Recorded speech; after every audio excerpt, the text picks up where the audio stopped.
Bernard Green, Chair of the Brookline Select Board, and this is the meeting of the Select Board for May 21st, 2024. Looking for my notes here. I move that we go into executive session for the purpose of approving executive session minutes and for the purpose of deliberating on 2 litigation matters. And we have to go in executive session for those purposes because considering them in open session will compromise the position of the town, and the chair so declares that that is important. All in favor, please indicate by saying aye. Let's see. John Van Scoyac. Aye. Michael Sandman. Aye.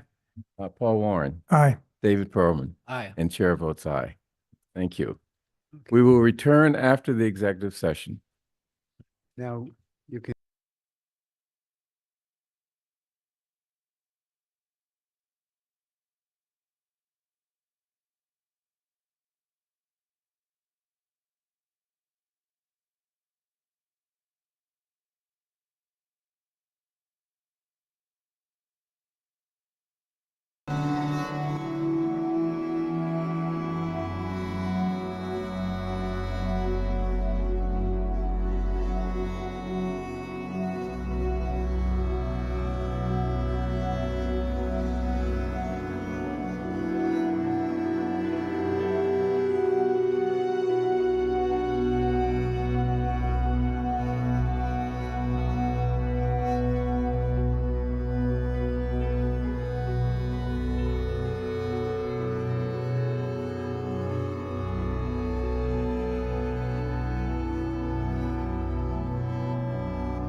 2024.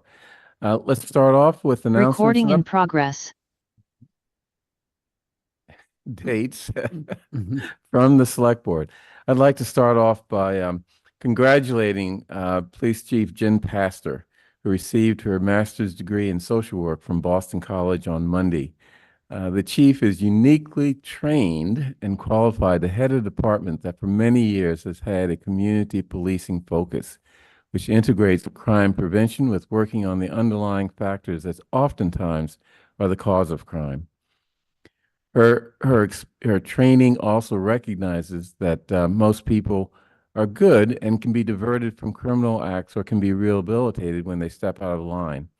And the community policing focus of our police department allows the police to develop relationships and empathy with especially youth during good times, so that when the bad times occur, as they undoubtedly will, the police can have an understanding and in appropriate circumstances, take steps to divert them from the criminal justice system.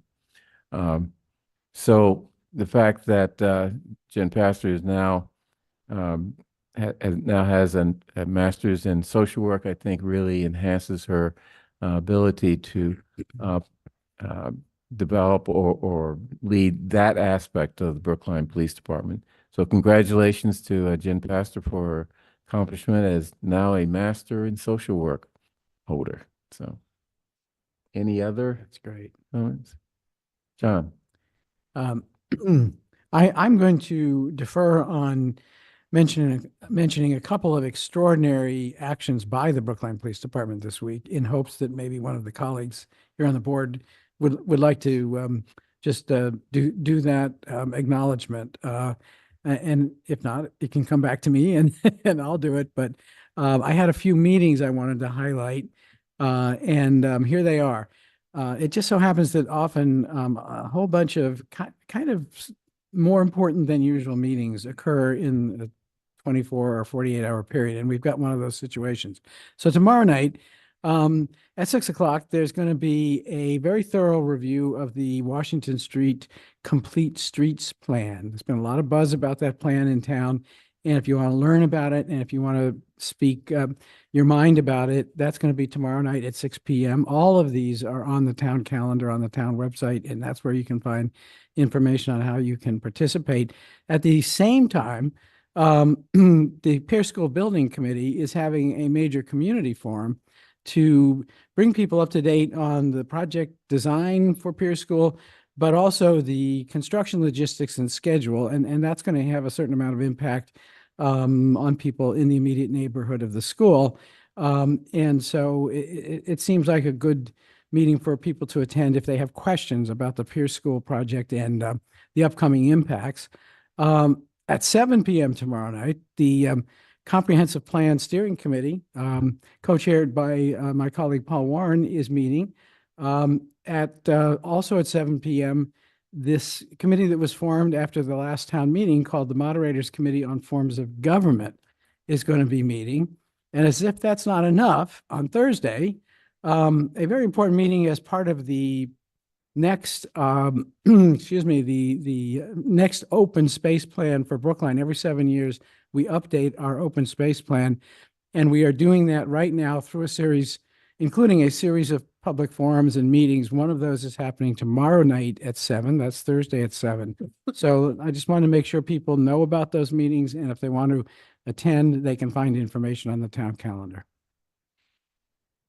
Any other updates or pieces of information?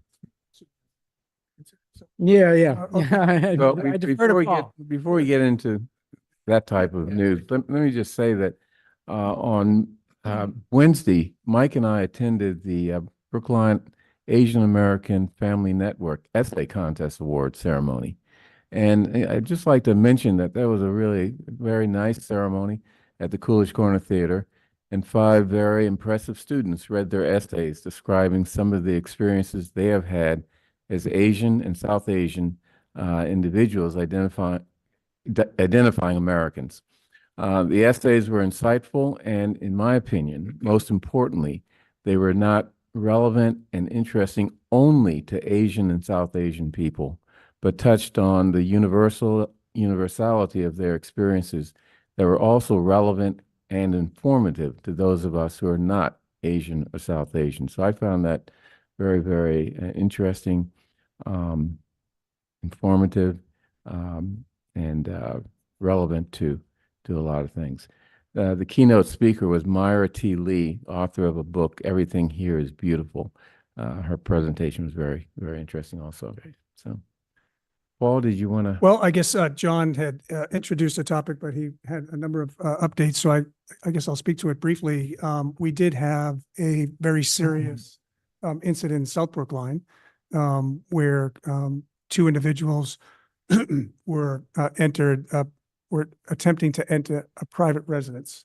In the evening, the homeowner had alerted the police. The police were there very quickly, and they did catch the two suspects. One of the suspects was armed with an automatic pistol. So first, I want to thank our amazing police department for responding quickly. There have been some other incidents of similar nature in South Brookline, and they've been meeting with the community, speaking with them. I attended a meeting with the police chief not long ago at a community member's house to discuss the issues, and they are bringing a lot of focus to that area. And it's paid off because they were there in the area and responded very quickly. So I just want to say thank you and acknowledge the police department for their impressive work, and also to residents. You need to be vigilant. These incidents are occurring. They're occurring nationally. Individuals are targeting areas in communities that maybe have cover in darkness, and they are approaching properties looking to enter in to steal valuables. So, but again, thank you to the Brookline Police Department for their quick response and very effective. Thank you. Any other updates? Just really quick. Sorry if that's all right. Sure. I just wanted to note, I've received word, we had hoped to make this announcement at the conclusion of the awards, but we wanted to be, apparently some people have been receiving notification of ARPA utility debt forgiveness. And so we wanted to talk through, just in case folks hadn't been following along with the conversation with the select board, what's going on and what the timeline for that is, so that folks are aware of what's happening there. And we will be putting out information to the public on this as soon as we finalize the deal with the other utility company, Eversource. We, as you know, the select board approved a utility debt forgiveness program right at the outset of ARPA in 2021, I believe, or early 2022. The aim of that program was to forgive debts incurred during the pandemic for anyone carrying a balance on their utility bills during the pandemic.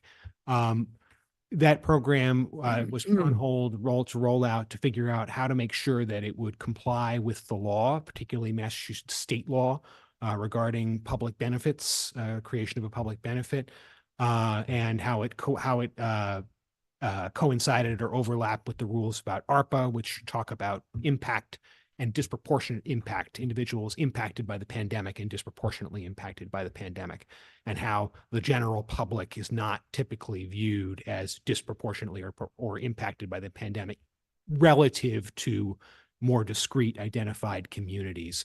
Ultimately, unfortunately, we had to come to the conclusion that we were unable to make the kind of broad award that was envisioned of retiring all debt. Because of those issues identified, the general public not generally be considered impacted or disproportionately impacted because, again, relative to whom, and the issue in Massachusetts law of a public benefits test where anything that the government does must have a benefit to the broader public and not just to specific individuals. There are obviously, exceptions that have been carved out to that over the years, particularly with regard to things like public housing. With things like utilities, that's a much more uphill battle, as we have understood with things like the senior tax issues and the abatements and so forth. So while unfortunately we were unable from a legal perspective to retire all debt, we understood that the message of the select board was do as much good as possible with the funding that we had. And so we were able to identify a subset of outstanding utility debt from individuals who qualified for the utilities hardship programs. Here, we eliminate that issue of relative to whom the utilities already identified a clearly pandemic impacted population who qualified for this hardship program and were able to put their debts on hold, but who were clearly a population that was impacted by the pandemic. We're hoping to bootstrap that ARPA definition to satisfy the requirements of Massachusetts law. Therefore, if you were part of the hardship program for either National Grid or Eversource, and incurred debt during the pandemic, which we are defining up until the end of the official pandemic declaration in 2023, or the declaration of emergency in 2023, that debt will be eliminated from your bill. We have National Grid, we understand, has been moving forward on this without telling us they were doing it. So we apologize that just happened and people were starting to see it on their bills. We had hoped to make an announcement and roll that out. We hope to have the concurrent result with Eversource, and we will announce the total amount forgiven, which is less than which was originally allocated. And again, we apologize, but we are trying to do our best with the directive of the select board within the confines of the law. And so that's where we are on that. I just want to be sure the public is aware. Let's just make sure that Brookline gets some credit, not just Eversource and the other folks. Yes, it is the town of Brookline's money that is causing this, and we will be sure that everyone is aware. And again, while it is not everything, it is really providing assistance to people who were qualified for this hardship program, who really needed it. So we're doing our best within the confines of the law to fulfill your directives on this. So thank you. Excellent. Okay, next we have public comment. Now, Tiffany, usually you would introduce the public comment section with some ground rules. I have the script for that, Bernard. It's Kate. Oh, you do? Okay, Kate. Actually, if I could interrupt, I think it's appropriate to introduce. Introduce. Yes. Oh, okay. I'm sorry. Oh, yes, I'm very sorry. Would you like me to, or? Yeah, Go ahead. I would like to, it would be my pleasure to introduce our new Assistant Town Administrator for Operations, Tiffany Oliva, joining us from the city of Winston-Salem. She is, this is her second day on the job, 48 hours in, and she is we're absolutely thrilled to have her here. She oversaw 3 different departments in Winston-Salem, coming up actually from ARPA administration. She also has experience with the business community and development in the city, a city of over 200,000 people. So coming into this environment, fast growing environment, coming into this town, which although has a smaller population, also has both urban and suburban characteristics, has a lot of the similar issues with regards to spending federal funds post-pandemic, and is just really a unique environment to work in. We couldn't be happier to have you on board. We're very grateful that you've made the decision to join us here in Brookline, and we look forward to working together with you. So Great. Thank you. All the select board shares those sentiments. Yeah. So, Kate? Okay, thank you for joining us for public comment. This is an opportunity for us to hear your perspective on issues in Brookline that matter to you. Each person speaking tonight is limited to 3 minutes. You don't need to use the entire time, but you may if you like. Once 15 minutes has been met, there's an opportunity at the conclusion of the select board's business for additional comments. Members of the public sometimes raise questions during public comment. We may be able to provide a quick answer to a question, but are more likely to work with staff to get a more thorough answer and respond over email. We will let you know when you have 30 seconds remaining and when your time is up. Please conclude your remarks at that time. If you have more to say, you are welcome to send an email to board members expressing your thoughts in greater detail. And first person that signed up for public comment tonight is Linda Pelkey.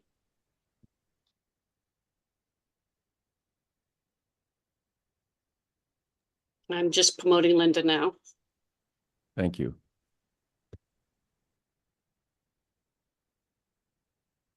Linda, you've been promoted to a panelist. If you're comfortable, you may unmute and show your video if you're comfortable, and your 3 minutes will begin.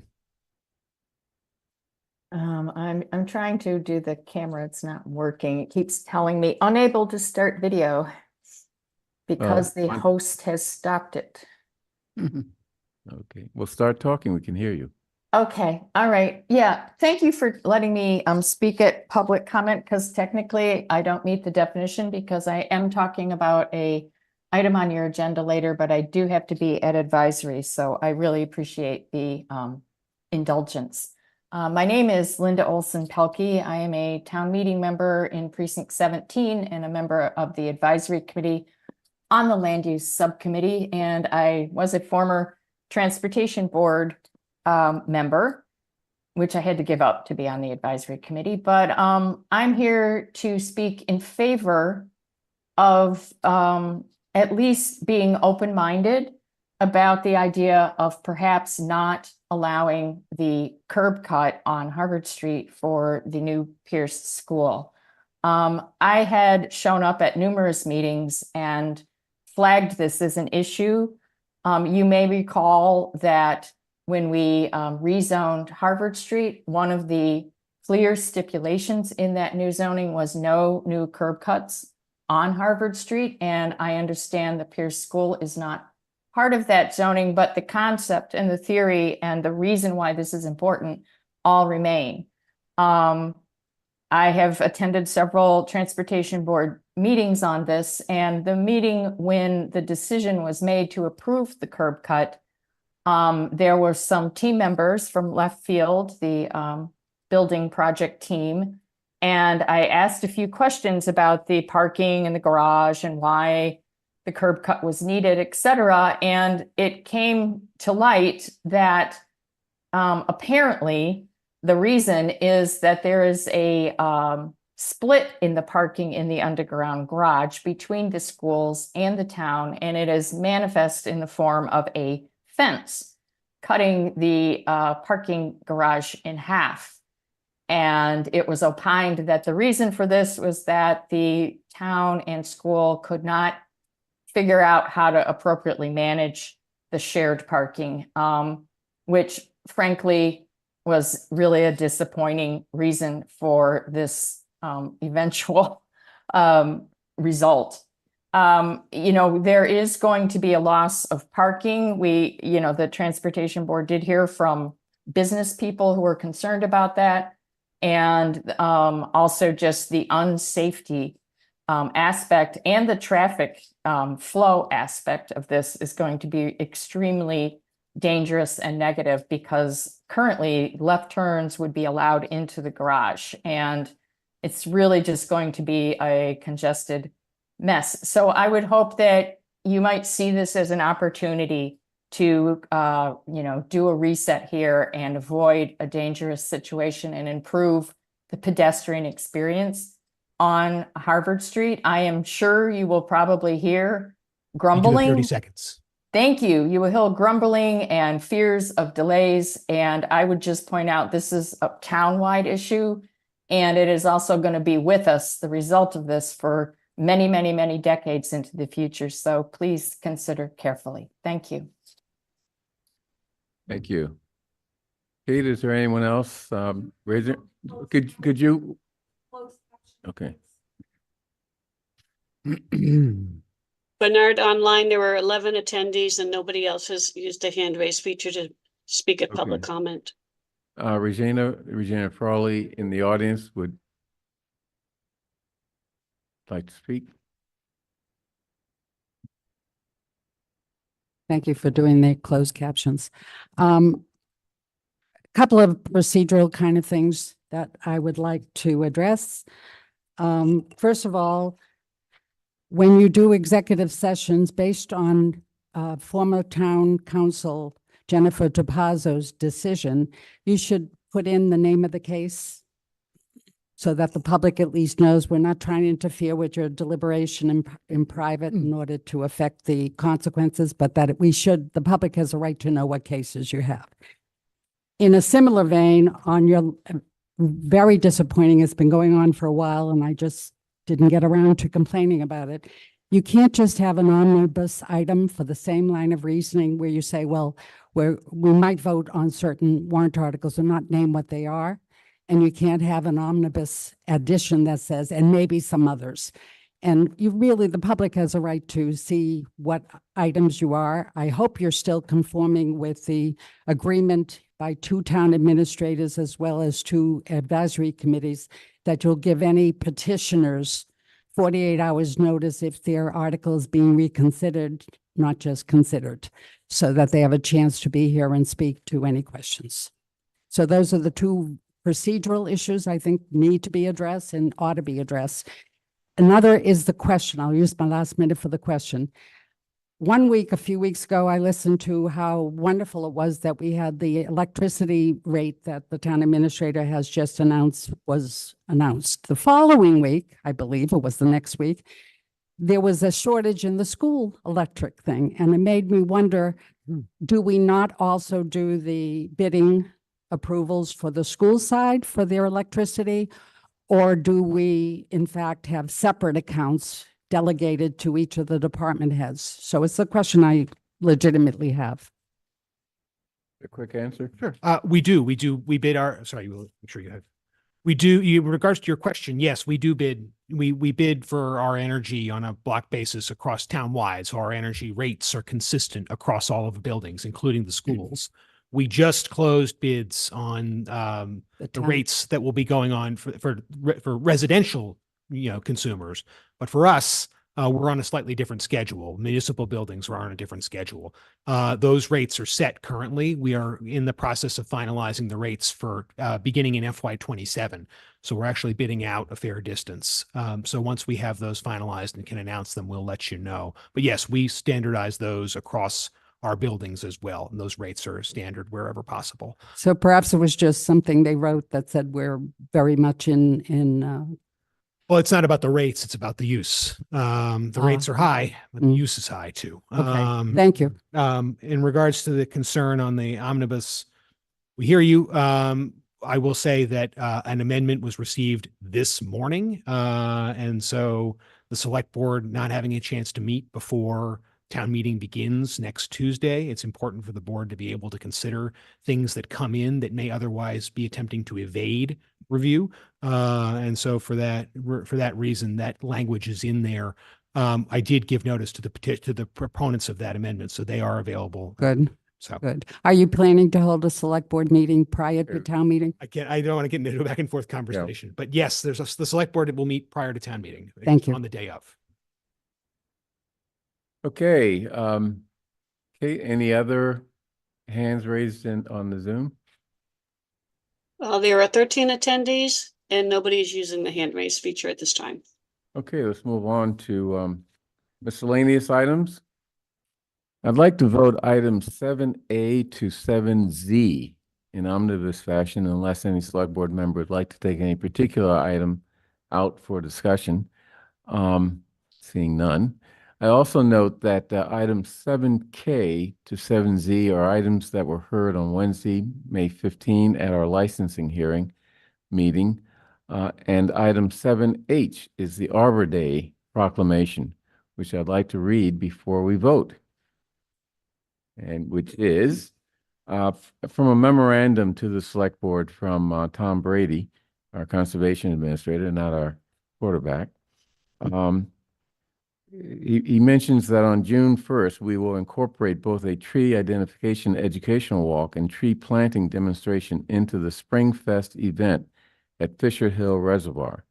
The synergy of recognizing Arbor Day during Spring Fest, a celebration focusing on environmental education and action, has made for a more active and energetic Arbor Day celebration. So that's something that he would also like select board members to attend if we can. That sounds like it's something that we would want to be at. Bernard, Yes. I don't want to pull an item out of the omnibus agenda, but the consent agenda, I do want to add a comment though that was sent to Regarding, Hamilton's. okay, let me finish reading. Oh, I thought you finished reading. I'm sorry. Proclamation. Oh, I'm sorry. Okay, the proclamation is, whereas the town of Brookline, the Department of Public Works, and the Tree Planting Committee are committed to planting and maintenance of all town roadside shade trees. And whereas Brookline has been recognized as Tree City USA by the National Arbor Day Foundation for its care and stewardship of the urban forest and desires to continue its tree planting programs. And whereas the town of Brookline has been a part of the Commonwealth of Massachusetts's annual Tree City USA Awards Day program since 1988, and whereas the town of Brookline encourages neighborhood organizations, schools, families, and individuals to learn the importance of trees in observance of this tree planters holiday, be it therefore resolved that the town of Brookline, through its duly vested tree planting committee, proclaims June 1st, 2024 as Arbor Day in Brookline. So I'd like to include that in the items 7A to 7Z when we vote. Paul, you have something to add? Yep, and thank you, and I apologize for interrupting. I thought you had read it. I was distracted.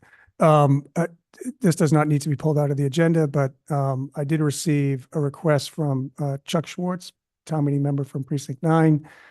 He asked me to share with the board that him and some of his neighbors are concerned about noise and trash coming from the back patio of Hamilton's, and they just asked that we, remain focused on that, not asking to not approve it, but just to be aware of it. Okay.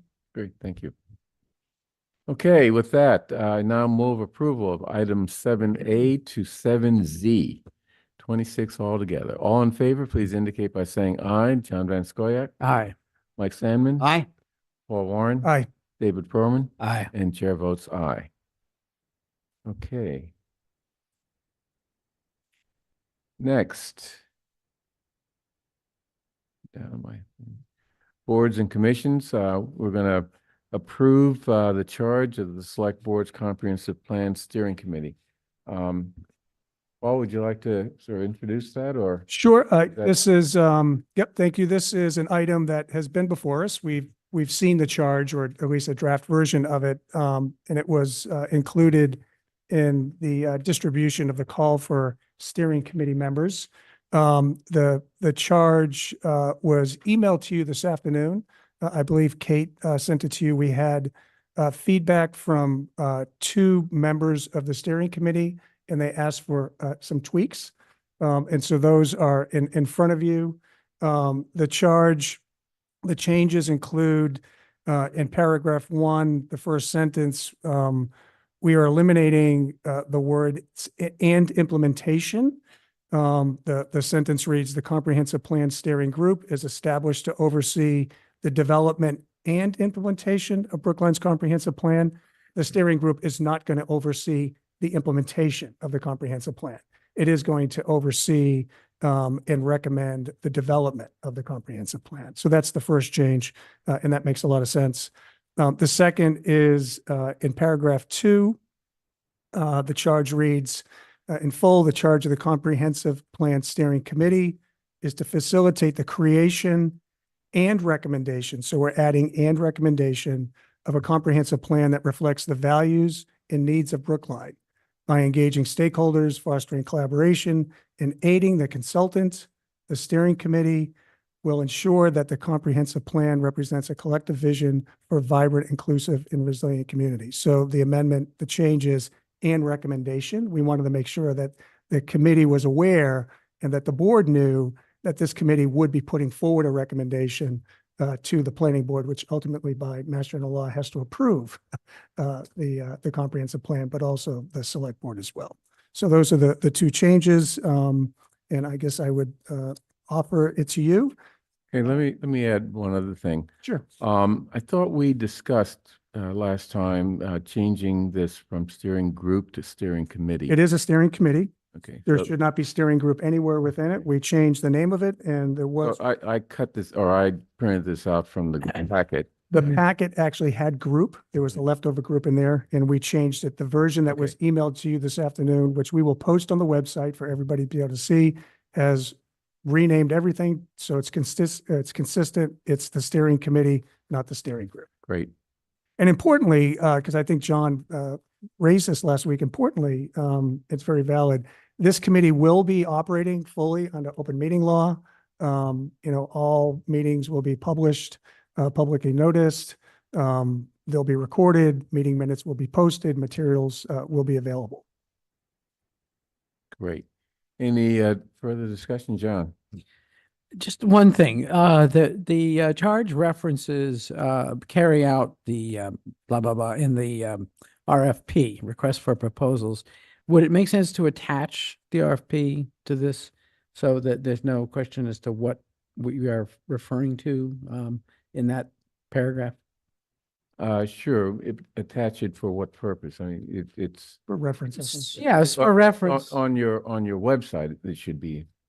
Right. The RFP is up already on the steering committee Okay. website, I believe. Yeah. But John makes a valid point. We could mention as attached so that everybody knows that this is here. But the charge will be on the website and the RFP will be on the website, John. Great. But that's a good point. Thank Any other comments, questions? Okay, seeing none, I move approval of the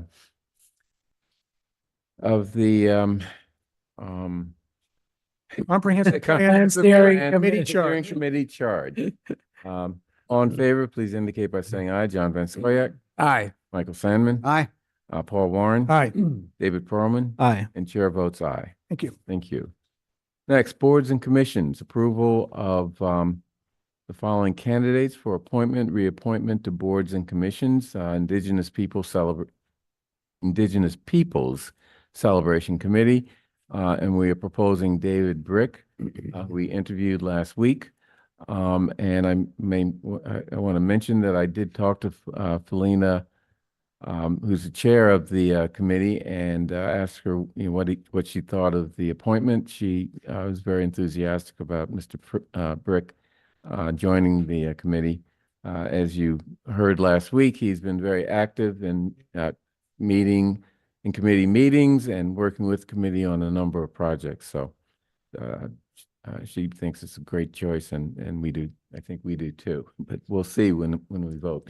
Okay, I move approval of David Brick to the Indigenous Peoples Celebration Committee as a member. All in favor, please indicate by saying aye. John Van Scoyac. Aye. Michael Sandman. Aye. Paul Warren. Aye. David Perlman. Aye. And chair votes aye. Next, summer workshop. Discussion of agenda for and potential scheduling of the select board summer workshop. This is a workshop that we hold every summer to begin to pull together our goals and objectives document, which this year I want to more intentionally incorporate into the budget process, so that in September, when departments begin to look at their budget and prepare a proposal for the town administrator, they have that our document in front of them to know what our priorities are, what our objectives are, and to the extent that they can incorporate them, they can. Of course, if there's something that's not appropriate, we can have that discussion once we have our budget hearings and other meetings as we get into the budget process. So so in terms of an agenda for the summer workshop, I want people to think about, what are the things that they've been hearing from people in the community? What are the things that, they see as their priorities? What are the other things that we need to talk about in that type of setting in order to, be better prepared for both the budget process as well as the other things that are going to be coming before the committee or the board. So this is to discuss, that and various other things. Mike, I don't want to step on Chaz's toes here. I think he's about to talk about one of the things that I think is very important is, yes, certainly we have to discuss what we hear from the community, but there's a structured way of doing that as opposed to sort of a scattershot way. Chaz and I have had a discussion about strategy map or some other kind of mechanism that will help us sort of pull all this stuff together. And I'm interested to hear what you've done with that. Yeah, and so I've been working internally to think about how we can be most productive in finding it, taking a day, and for David's benefit, we've been meeting on a semi-regular basis during a day as a daytime meeting for a couple of hours down at the golf course at the clubhouse. The select board has been meeting with staff to, take time to think deliberately about, long range or larger scale issues.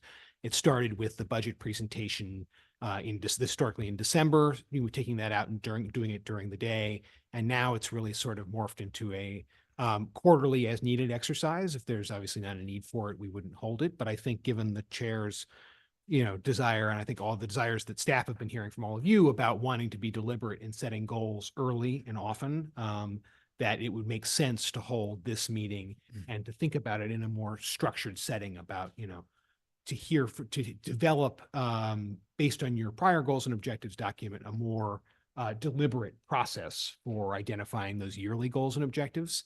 The other two areas that I had thought based on the conversations with you that you may want to consider for this agenda are long-range strategic planning, with the goal of the conversation to have the direction necessary to develop, if necessary, a request for proposal for us to go out and engage a specialist in long-range strategic planning so that we could develop such a plan for Brookline, which we not really done in the past, and I think would be of benefit to the community and you in terms of identifying longer range goals and objectives. But also, and then the other area that we had potentially discussed in addition to the long-range strategic plan and the immediate budget goals was revenue.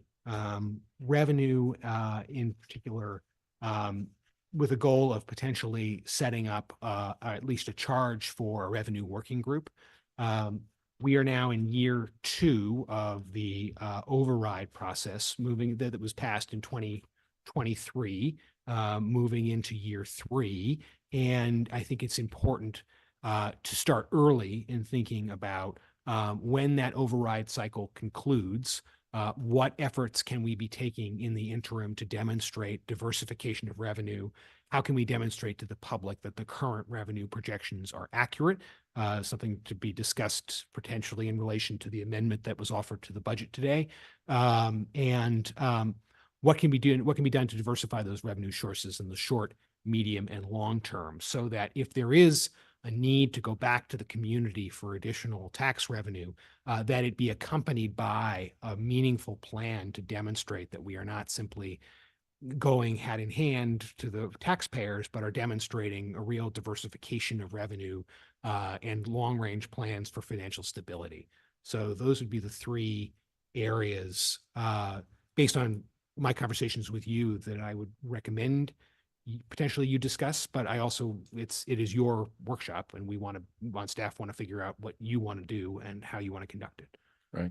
Could you, just for purpose of people in the audience, tell us why long-range strategic planning differs from the comprehensive plan? Sure. The comprehensive plan is really about how the town looks. What is the town, and how the town's priorities are reflected in how the town looks and how it is done, what designs are done in there. And that does touch on a lot of the similar things that long-range strategic planning would touch on. But when you think of a comp plan, it is the sort of the definition of the ideal of what the town looks like. Whereas long-range strategic planning is, I think, perhaps more focused on concrete goals and objectives on a shorter time horizon. The general recommendation is, more on like a 5-year timeline, whereas a comp plan is a document that really identifies the opportunities for the ideal function of various areas of town and goals on that front to over a broader time horizon. Now we're behind on comp planning. A comp plan really should be done every 15 years or so. We're about 20 years out now. But strategic planning is more of a short-term goals and objectives based exercise, as opposed to the sort of definitional structure of a comprehensive plan. John? So I'm just going to list a few things that if that's the idea here, to just kind of open up as to what we would like to see on the agenda for that meeting. And I'll start with 3 divisions or departments that are relatively new, or in the case of sustainability, have emerged, from an early stage to a middle stage of development. So one of them is sustainability. One of them is the Office of Housing, and one of them is the language access function. And I think we should have some discussion of what are the performance measures that would allow us to say, yeah, these are performing as we expect. You know, what are the expectations? How will we know if we're getting what we intended from the creation of those offices? They do add personnel to the budget. They do come with a cost. So how will we know if we're getting what we wanted from those offices? And the other thing I want to just emphasize is it's kind of a hobby horse of mine, communication. We now have a communication person in place that we didn't have in place before.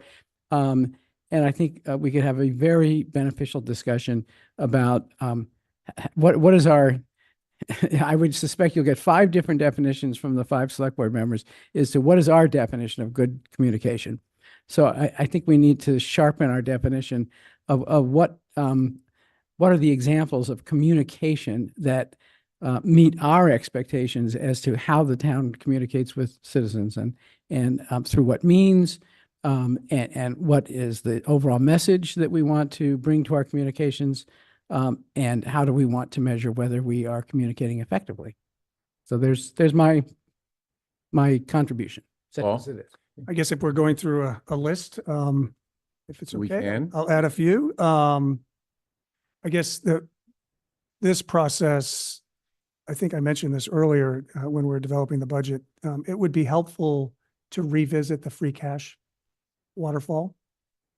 Hasn't been visited in quite some time. Of course, free cash helps set up the CIP, among other things. So I do think it would be helpful to revisit that as part of our summit.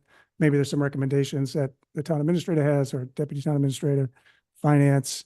The CIP comes to mind. We got quite a bit of feedback from advisory on the CIP. And I think that it would be helpful to have, as part of the summit, what are our goals and objectives for the CIP? Is there some prioritization there? I think this year it kind of came a little bit late in the process, and everybody was reacting to it, which does raise another thing that I don't know if it's during our summit, but perhaps it is.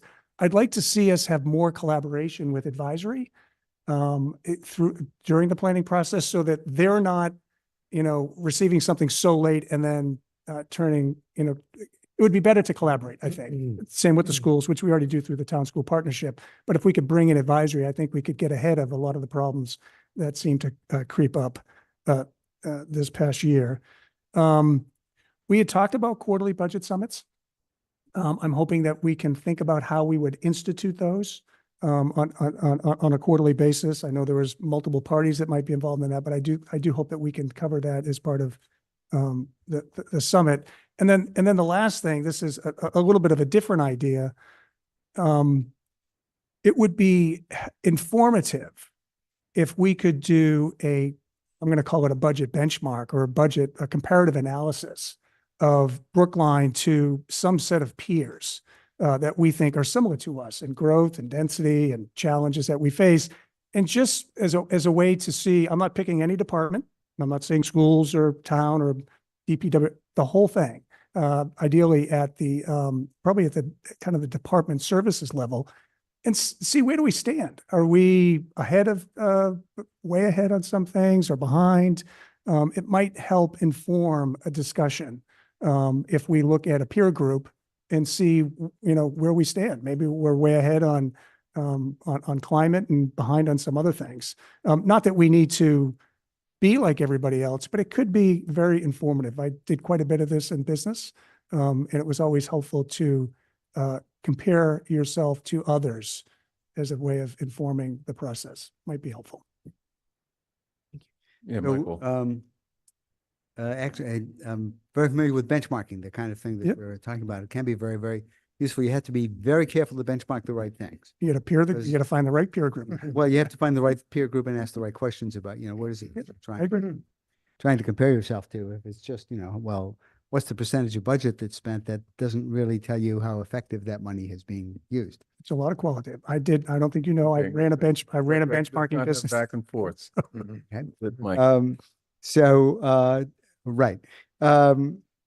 We need to compare notes sometime. One of the, I think listening to the to John and to Paul, and I would bet when David chimes in as well, there are a number of very specific things that people are interested in doing. I think that there is a mechanism, and I think, Paul, you're familiar with strategy map concept, and I know I sent some stuff to Chaz to give him a 6-week course in one email. I think that or some other relevant tool to pull all of this stuff together into so that we have an integrated sense of what we need to be doing would be very useful. For example, if we need to be providing better information in some form, what is the infrastructure that we need to provide in order to do that? What's the step below that? What do we need in terms of staff in order to manage or provide that manage that infrastructure? It's conceptually, it lets you it helps you figure out what you need to do first. I think that would be a useful thing to do, and I'm hoping that we can pull all of these various things together in that fashion. So- David, I like what's been brought up so far, but a couple of other areas I'd like for us to look at: municipal building capital planning, and also pilot renegotiation specifically around land use and facilities access.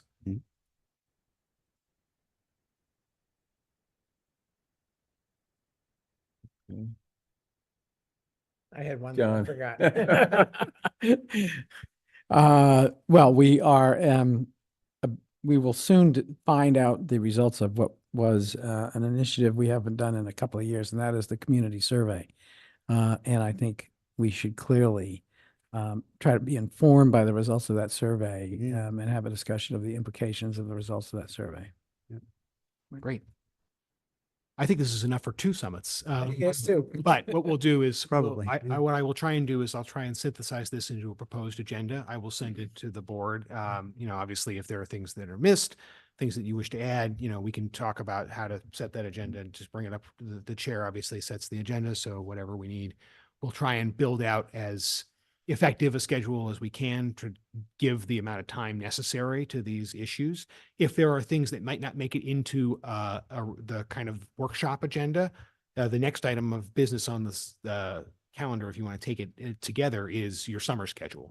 And since summer is historically a less busy time for the board, we can try and work specifically issues that may not make it onto the retreat agenda or the workshop agenda into your select board schedule, so that you always have work, longer term work in the summer months to kind of consider.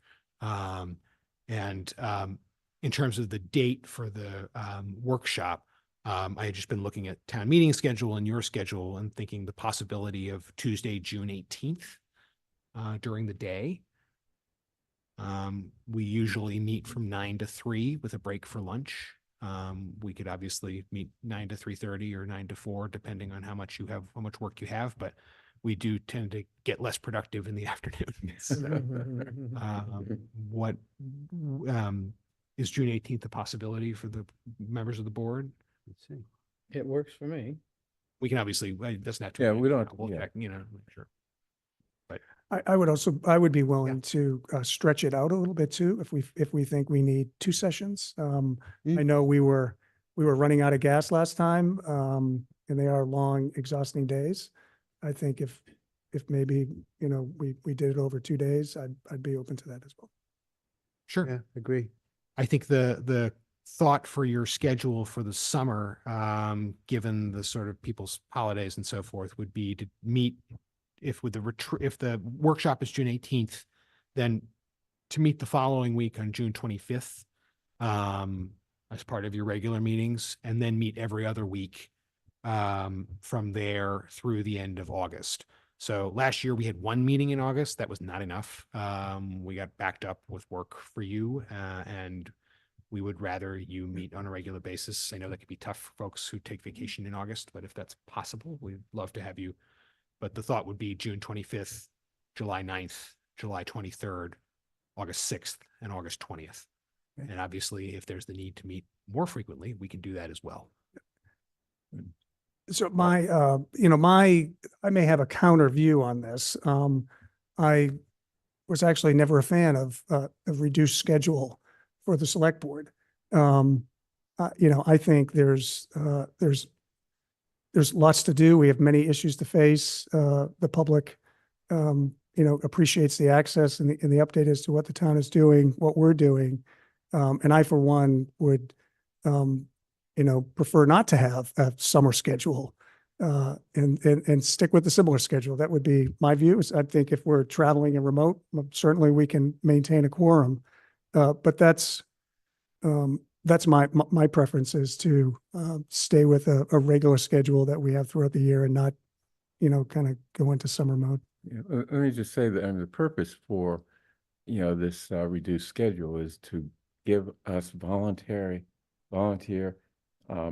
officials of the town an opportunity to breathe, and to give staff an opportunity to not have to be in, the meeting room every single week. So, that's my view of this. I but respect anyway, your view. John? I was going to make a similar comment. I do think that thinking about the flow of necessary work, if it slows down during the summer, that's a good time to be, taking the occasional week off.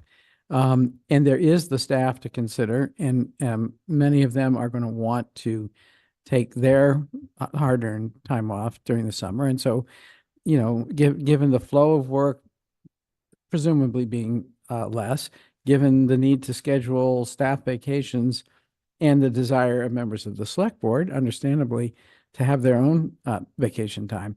I do think a reduced schedule is appropriate. The only thing I was going to suggest in response to what Chaz just laid out is if there could be one break that is 2 weeks between meetings.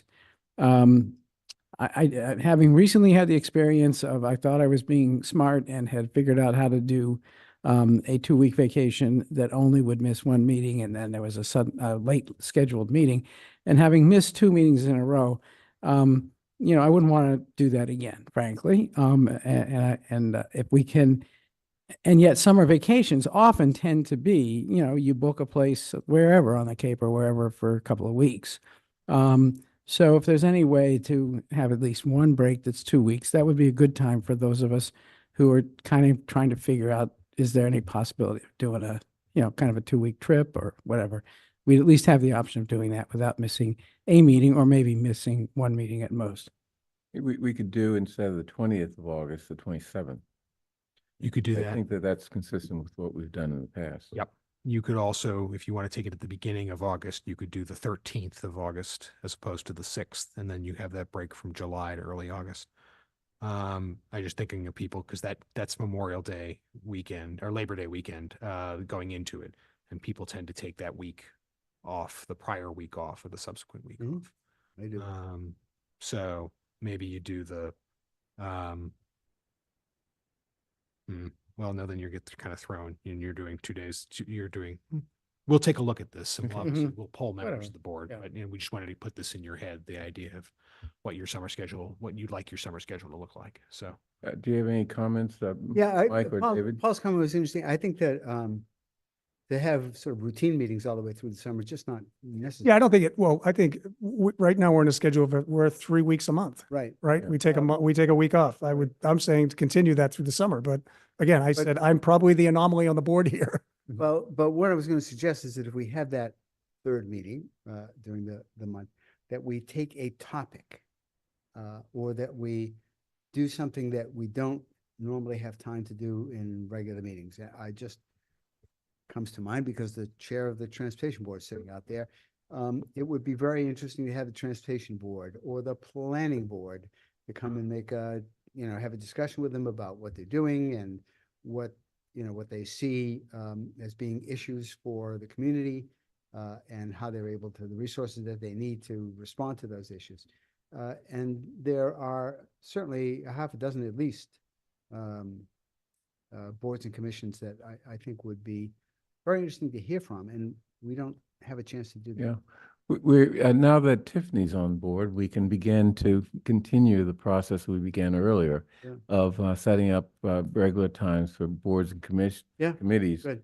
that we appoint to come in and basically report to us. Yeah. In terms of those boards and commissions that we don't appoint, we still can ask them to give us a briefing on what they're doing and, what they see coming down the road. So that's more work for you. Sorry. So this is going to come back to us as a Yeah. suggested calendar. You're going to ask us. Yeah, for- well, okay. again, I wanted to Not- get, not your, looking at anything. right, it's hard, right, it's hard to have you deliberate about things, Without seeing them. without, right. Yeah. Okay. All right. Okay. Guess what? Do you, 7 o'clock. 7 It's o'clock. 7 o'clock and we have a meeting well, do you want, notice for 7 o'clock. you do, although I Or- will or say, hearing. do you want to take the one amendment that you have out of order for town meeting? So that you can end with this issue as opposed to having to then, at the end of a transportation hearing, go back to the issue. No, this is gonna take a little Yeah. while.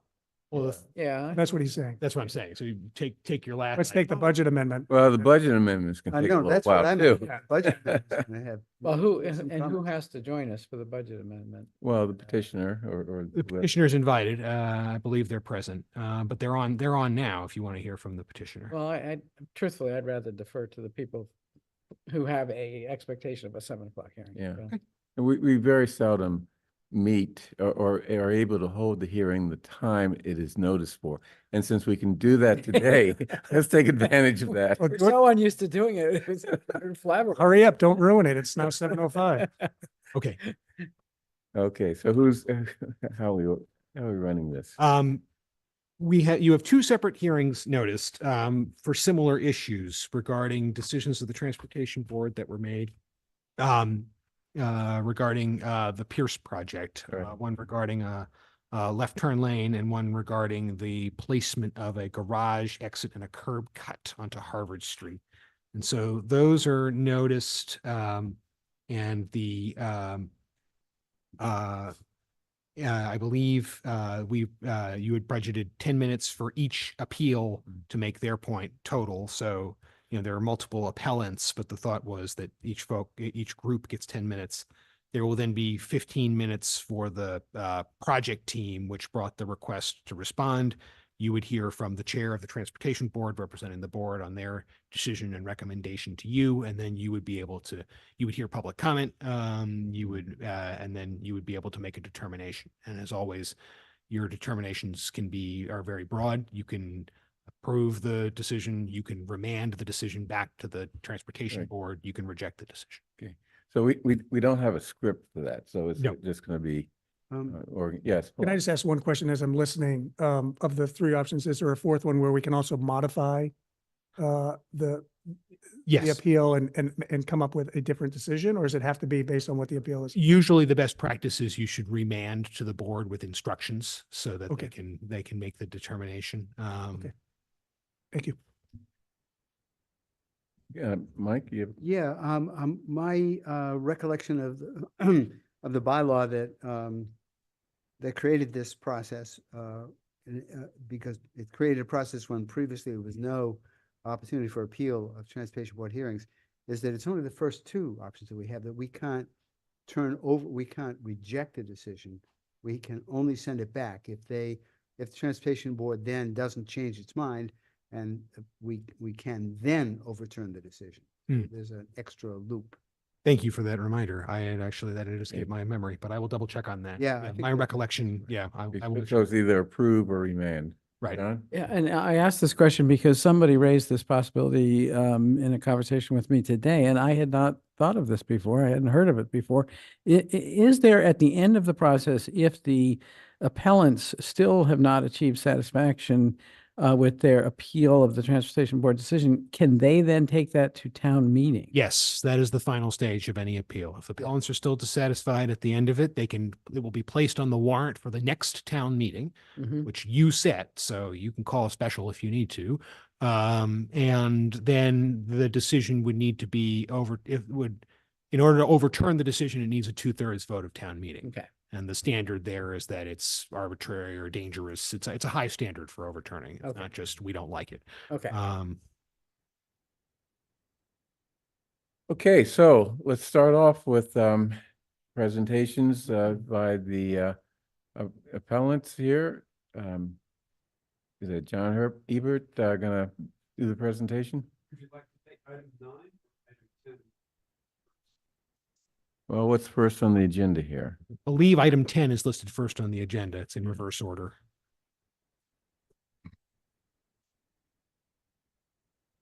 Got the presentation. Do we want to hear the transportation board first?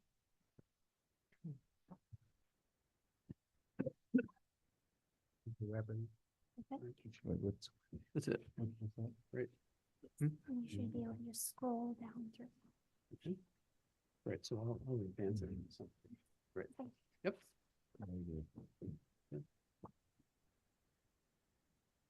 Good evening.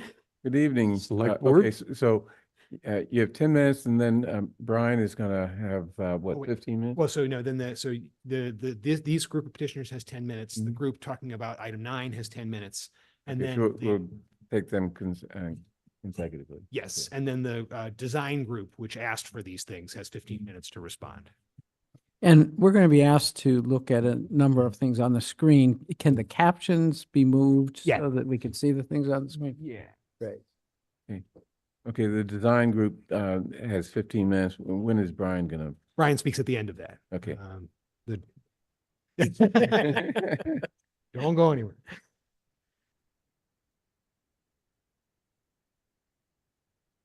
All right. Okay, Good evening. I'm to the select board and Mr. Carey. I'm John Hebert. I am a resident at 21 Auburn Street. And I'm also a town meeting member in Precinct 7. I am here to petition to appeal the decision of the Transportation Board that was made on April 10th, one of the two decisions. This particular one was made to remove the left turn lane at the intersection of Harvard Street and School Street northbound. And more importantly, it was to eliminate the ability to make a left turn from from the remaining single lane of Harvard Street northbound at certain times of day at peak travel times. The reason for the decision, my understanding is that it was made on the grounds of that drivers of vehicles wanting to proceed northbound on Harvard Street would go around any stopped vehicle, thereby posing safety and accident risks to cyclists and operators of micromobility vehicles crossing Aspinwall Avenue. And otherwise, if they didn't do that, the northbound traffic would be blocked behind the stopped left turning vehicle. So let me just get this. I think I could use some help here. How do I remove and advance? Oh, I just advance that way. So the appeal that I'm making, and I have received the petition that I wrote was supported by 36 residents of Auburn Street, Washburn Place, Park Street, Harvard Avenue, and Washington Street. The reason for the appeal is that we feel that the decision was based on insufficient study data, and that the decision unknowingly moves the dangers and safety risks from the intersection at Harvard and School Street 2 blocks north to the intersection of Auburn Street and Harvard Street, which is the next available left turn from Harvard Street northbound.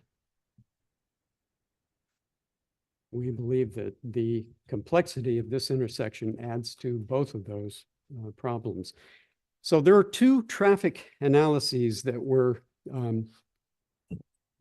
that the Transportation Board referred to. One of them is more recent. It was made or was reported in April of 2024. Both of them were made by the same firm called Vanass and Associates. And the one in April of 2024 tabulated the straight through and turning traffic volumes at certain times of day, peak morning, afternoon, and so on. The upshot of that study showed that there were between 45 and 49 vehicles per hour that would be turning left onto School Street at the peak travel times. And so if there was no left lane available for them to make a dedicated left turn, that some number of those vehicles would be coursing 2 blocks up Harvard Street to make a left onto Auburn Street, to go up Auburn, make a left on Park, out to Washington and continue north or northwest on Washington Street. Right. During the meeting, the Transportation Board members vaguely referred to a study that had been done some time ago that showed traffic patterns in the vicinity of Pierce School.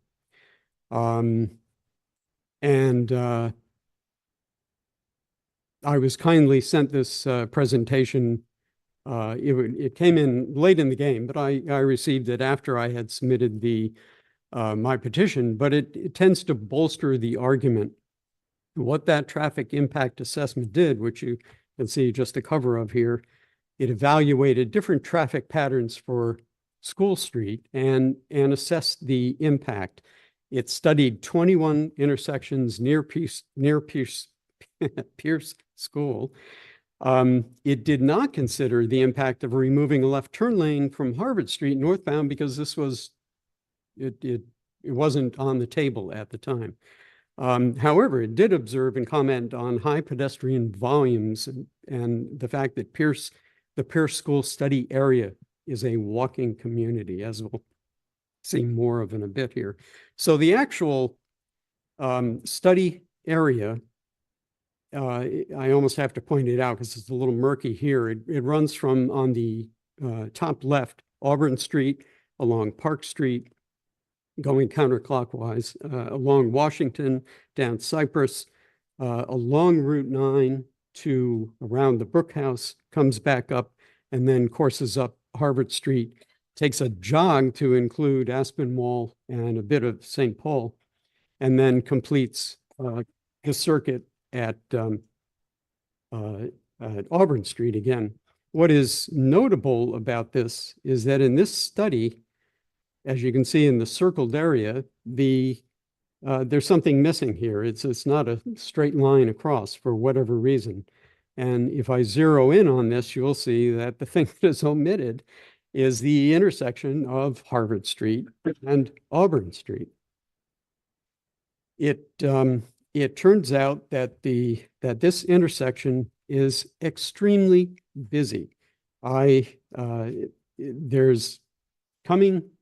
Flanking it, there are 2 daycare centers. There's the Bright Horizons on the top left, the Martin Trust Partnership for Early Education on the lower right. There's a gas station. There's a car wash behind the gas station. And coming in and out of the preschool on the top left, out of the Bright Horizons, is in fact an egress from there, short-term parking, and one-way coursing through that facility onto Auburn Street, which is a 2-way street at that point. Otherwise, Auburn is a one-way, 100 feet past the intersection.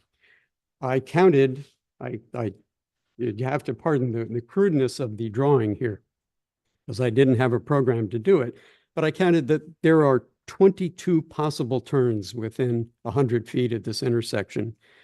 In and out of all of these places, including cars that could go straight across from the car wash gas station into Bright Horizons, or straight out of the Trust Partnership or the gas station and straight up Auburn Street.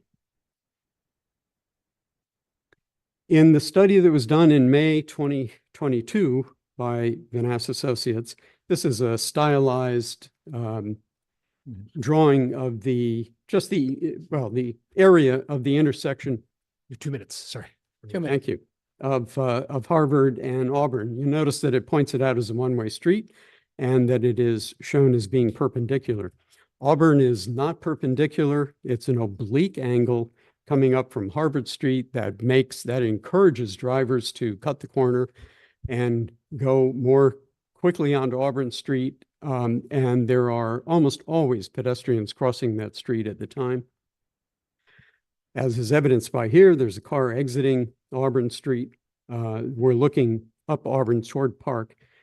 And you can't see the one-way sign, but it is 100 feet up.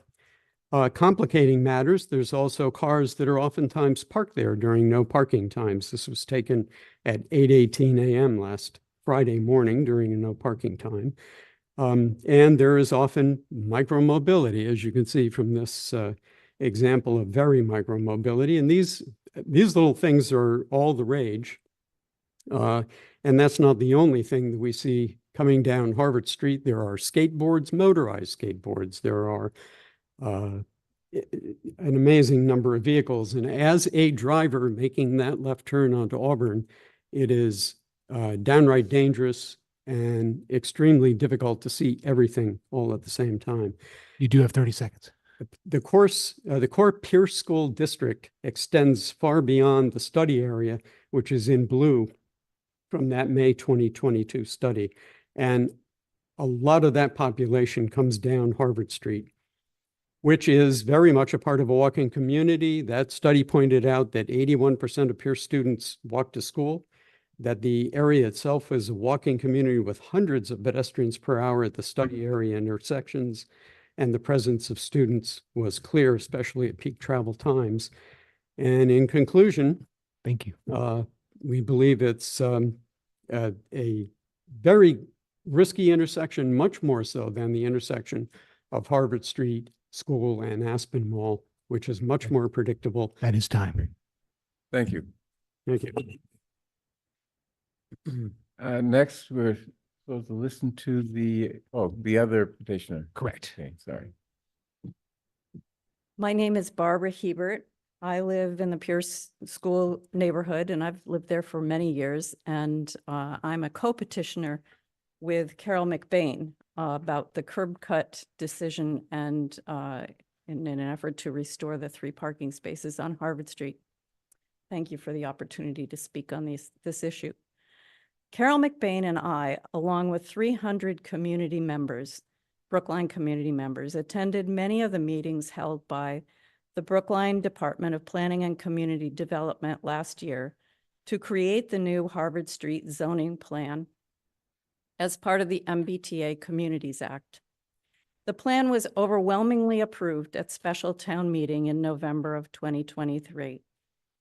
One of the issues discussed and agreed upon by the community was the danger and negative consequences of curb cuts on a main street pedestrian and shopping experience. As a result, the new zoning law prohibits curb cuts on Harvard Street. The Transportation Department brought to my attention that Pierce School property is excluded from this zoning law, but curb cuts allowing vehicle traffic to cross the sidewalk on a pedestrian-oriented main street create a real danger, especially to children, people with disabilities, seniors, cyclists, and 81% of the students walk to Pierce School, as John pointed out. As far as we know, no study was conducted to gauge the impact of 70 vehicles entering a parking garage at 72 Harvard Street. Turning left from a northbound lane on Harvard Street involves crossing a travel lane, a bike lane, and a busy sidewalk in this walking community. And I think they did look at the exiting, and they recommended that cars only turn right as they exit. But still, it's a very busy area.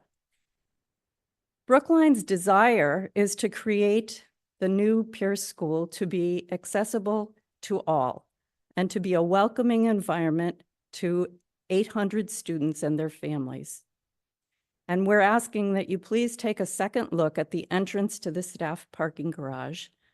Could the current Washington Street entrance to the town and library parking be used to access the parking for the new Pierce School? If it is possible, we could avoid a potentially dangerous situation while retaining 3 parking spaces for visitors to access the Harvard Street shops and the Pierce School. Thank you. And please, could Carol McBain speak on Zoom? Sure. Kate, can you? We'll pause time and promote her. Carol has been promoted.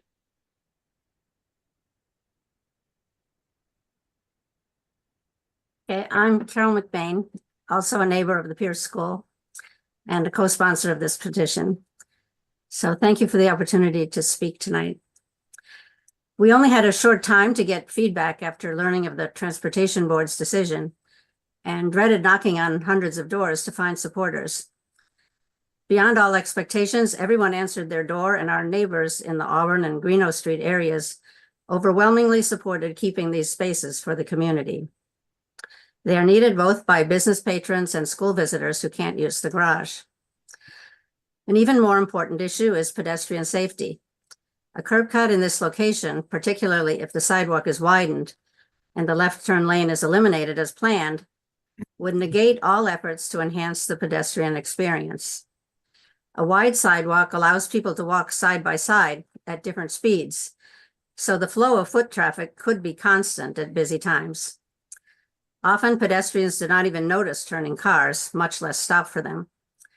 Cars entering the garage from Harvard Street from either direction could hold up traffic to try to dart through the crowd walking to school. Fortunately, the traffic study data prepared by MDS supports this lived experience. According to the study, and I quote, "Any option for School Street that increases vehicle delay at these intersections," meaning Harvard and Cypress, "has the potential to increase crash frequencies as motorists become impatient and distracted, which is not a desirable outcome," unquote. On that basis, the firm's recommendation was to not implement any of the restriction scenarios that limited traffic on School Street. However, allowing a curb cut, which will introduce more left turns as well as right turns, a short distance from that intersection would add to delays for cars and increase danger for pedestrians. It's understood that having a single garage entrance would cause some delay for staff, but the current Washington Street entrance has less foot traffic during busy morning hours, is set back from the street, and has greater visibility. We feel that maintaining a Washington Street only entrance will be the best solution for both pedestrian safety and unimpeded traffic flow on Harvard Street. In addition to saving 3 parking spaces for the neighborhood, a Washington Street only entrance would bring the project into compliance with town meeting's recently enacted MBTA Communities Plan, which recommends restricting curb cuts. At the recent Transportation Board meeting on May 15th, board members said the cut was approved because they thought a second garage entrance was required. So I think we need clarification on this point. Thank you. Thank you. Anything further from the petitioners? No? Okay. Okay. I So the design group is, what, on Zoom? believe so, yes. We have the representative who's going to speak from the design team. I believe it's Margaret Clark and Lapian. We can promote them. Any other members of the team?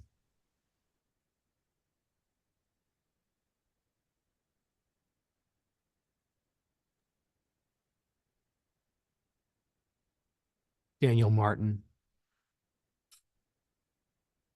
I think Adam Keene. Oh boy, and Ted O'Hagan.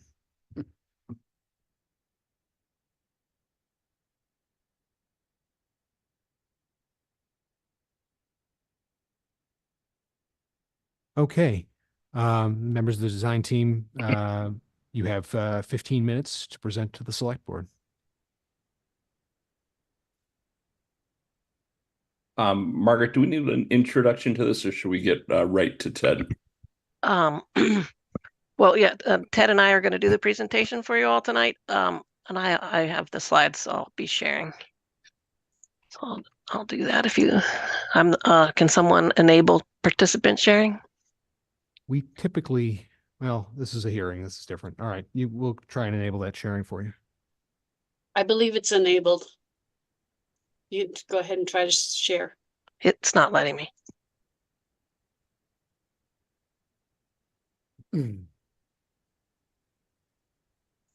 That's correct. I can't share my screen also. Okay, we can We're try it taking a now. look. Can you share it now, Margaret? Yes, thank you. So Ted's going to start, and then I will speak, and then he'll finish it out. Good evening. My name is Ted O'Hagan. I'm a senior highway engineer at Vanessa and Associates. We're the transportation engineers on this project. And right now we're presenting, excuse me, we previously had presented the petition to remove the left turn lane on Harvard Street northbound to School Street.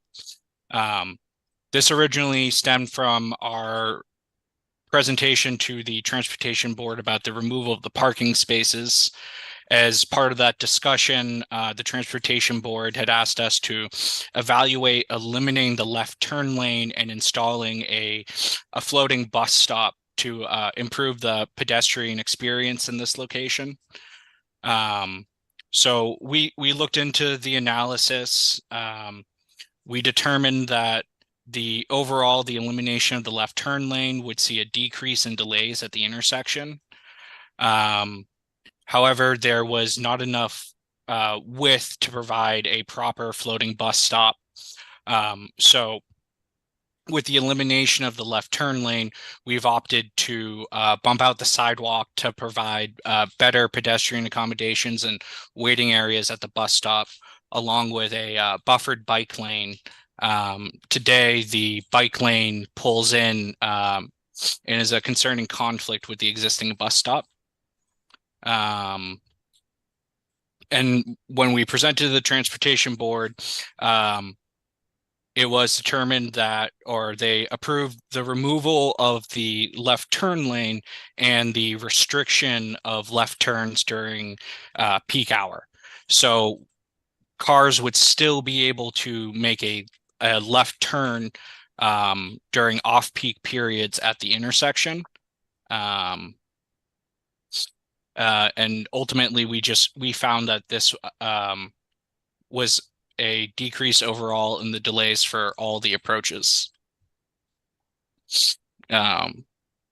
We also looked at the location of the proposed garage entrance. This is the location that was determined. It impacts 4 parking spaces. While we did present to the Transportation Board, they did request that we evaluate shifting the driveway to try to fix the skew from Homer Street and maybe preserve more of those parking spaces. We were able to determine from that it was feasible to shift it about 12 feet. We'd be able to only have to eliminate 3 parking spaces. However, there was an impact to the pedestrian sight distances. There is a structural column that would, where it's located it has to remain where it's currently located. With the shifted driveway, it would be directly in the middle of the aisle, and cars exiting would have a difficult time seeing pedestrians approaching from the left in that situation.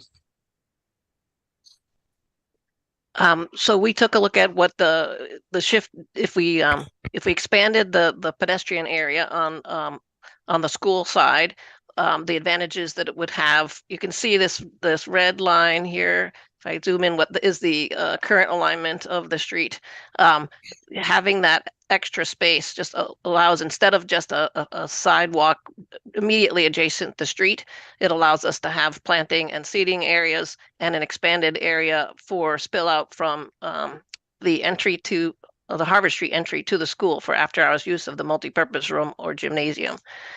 And you can see that the previous iteration just had a very, just narrow sidewalk with some plantings against the building, but not a very pleasant pedestrian experience. And we understand part of the zoning was to improve the pedestrian experience on Harvard Street and the safety of those folks. So as you can see from the updated view, this expanded area has a lot more plantings and ties it in with the school street experience with the more plantings, as Ted mentioned, improves the bike lane experience, and just allows a lot more gracious and safe pedestrian access along this edge. In terms of within the garage, I'll take a close look. This is this is School Street and Harvard Street on the lower left, north being down page here. So this is the Washington Street entrance. Current entrance, it's only 22 feet between the two major retaining walls underneath the library garage. And because this is town hall parking on the what is actually south portion of the garage, we need to maintain a pedestrian width walkway that already exists along this edge so that they can walk within the garage to the entrances that are at this level of the town hall. So there isn't, and there's also existing piping and such which protrudes off of this side, the nature of which I'm not actually familiar with, but it protrudes about a foot into it. So the clear space between the required walkway and even this this obstruction here is only 16'6", so you cannot get two cars passing each other, not meeting zoning. It's 20 feet is what's required for zoning for a two-way. It is currently used for the town hall portion of the garage as basically inflow in the morning, and then the gate is open and outflow at the end of the day. We have currently in the overall garage split the 81 spaces on the town hall side from the school side, so that we do not increase the volume that has to use the existing very narrow throat to Harvard Street. So we are showing an entrance, an exit on Harvard Street. Because the volume of currently the garage is entered in this approximate location, and there's a long driveway that traverses the change in elevation. The School Street rises from 29 to 42 along this edge.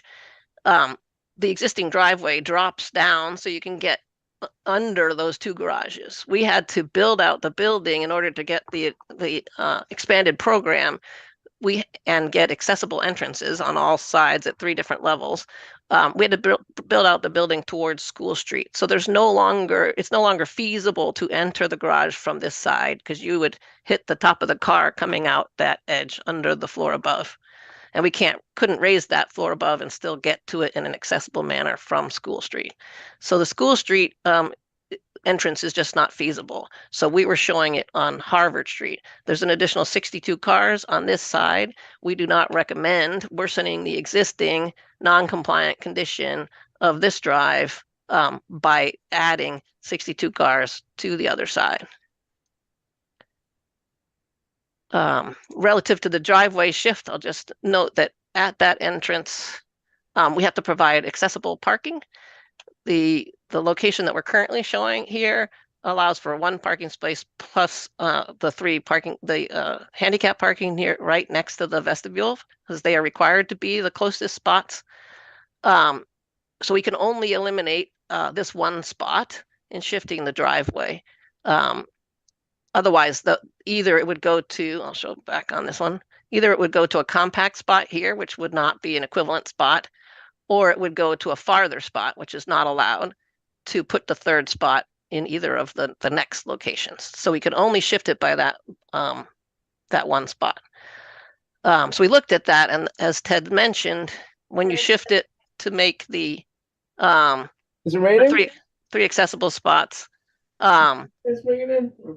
it goes 12 feet down, and there is a structural column here that has to be maintained.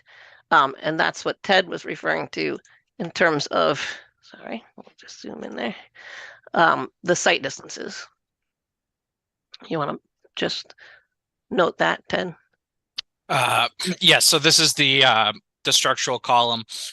This is the pedestrian site distance.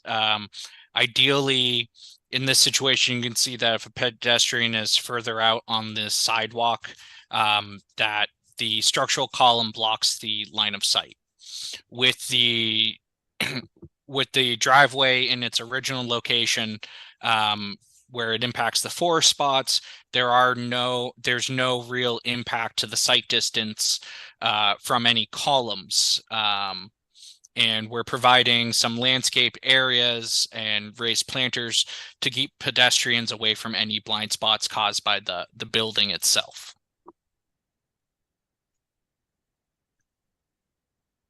So that's what we have for our presentation tonight. Thank you. All right, thank you. So, Mr. Kane, what say you? Sorry, I played soccer last night. Thank you for having me. Mr. Perlman, congratulations or condolences, as the case may be. Let me start by thanking the Heberts and Ms. McBain for bringing this. I think this shows that our processes work. And when citizens have very legitimate concerns, we have a way to deal with them. And I think that's fantastic. I want to take up the two appeals simultaneously because they're absolutely linked. The way that they're linked is, well, let me start at the beginning. So the Transportation Board, we had 3 different hearings on this topic. We spent 4 hours deliberating over it. It's really complicated, as you can see. There's no right answer, I think, is what it comes down to. So we're being asked to sort of pick the less bad option. We, as a board, we talked about this last week. It's not our preference to have cars going over Harvard Street sidewalks. That is suboptimal as far as we're concerned. We've heard from the experts, however, that is the least bad place to put the cars. So we're sort of left having to figure this out and cut this Solomon's baby. If we had to put a curb cut on Harvard Street to facilitate a garage, we thought it made a lot more sense than to widen that sidewalk on Harvard Street as much as possible. That led to the decision to get rid of the left turn lane at Harvard and School so that we could shrink the roadway and expand the sidewalks to make it as safe as possible. Again, not our preference to have cars going across that sidewalk.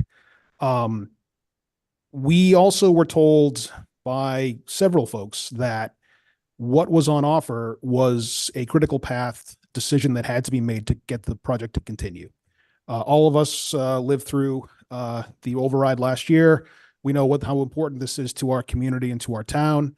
And we did not want to be standing in the way of what we were told was something that had to move forward. It turns out that might not have been 100% accurate, or not that it was inaccurate, but there might be other information. It has come to our attention that there is not a building code requirement to have a second egress and entrance on Harvard Street. And that a lot of that is more for, as you heard from Ms. Clark, to sort of separate the town hall and the school employees. Not a great reason as far as we're concerned to sort of go through all this and put cars going across a school, going across Harvard Street sidewalk. So what we're asking, on behalf of the board, what I'm asking you to do tonight is send this back to the Transportation Board. Let us keep working on it. I think what we should do is get the school design advisory team, the school building committee, to talk this through. Mr. Carey, I'm afraid you might have to get involved because it seems like some town employees that are parking underneath this building aren't always doing the right thing. I've also heard that lots of school employees also parking under this building are not doing the right thing. They're tandem parking and blocking lanes. So there's a lot of behavioral change that we need to do as well to sort of facilitate driving and parking in these garages a little better. But I think what we need is to get all of the architects and the engineers and all the experts together, hear from the neighborhood, hear from the people again, And if it is absolutely critical and essential that we have to have a garage on Harvard Street, a garage entrance on Harvard Street, then that is the least bad option. And I think that's something that we would then support. However, if we can get the building commission and all the parties involved to agree that it is not necessarily required, and that we can somehow work with the Washington Street entrance and exit, which you heard from Ms. Clark is not ideal and also probably not up to code, then we can make that work. And perhaps with some of the money we save from not doing this entrance, we can do something on the Washington Street entrance. I'm not sure. That's above my pay grade. But the request is that, you send this back to us. Let us keep working on it.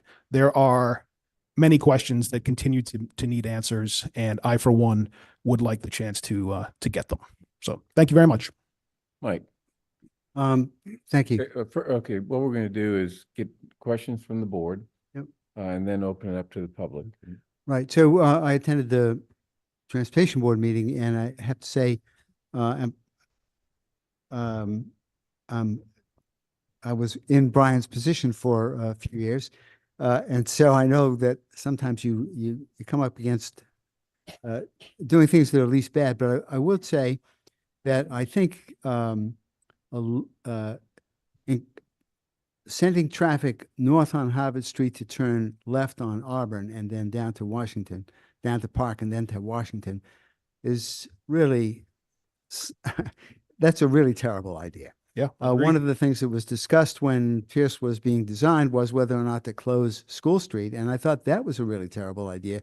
This is pretty nearly as bad because, in fact, you would have had essentially the same situation. You will have essentially the same situation as if you closed it off to half of the traffic or something of that sort. So to me, the elimination of the left turn lane is really problematic.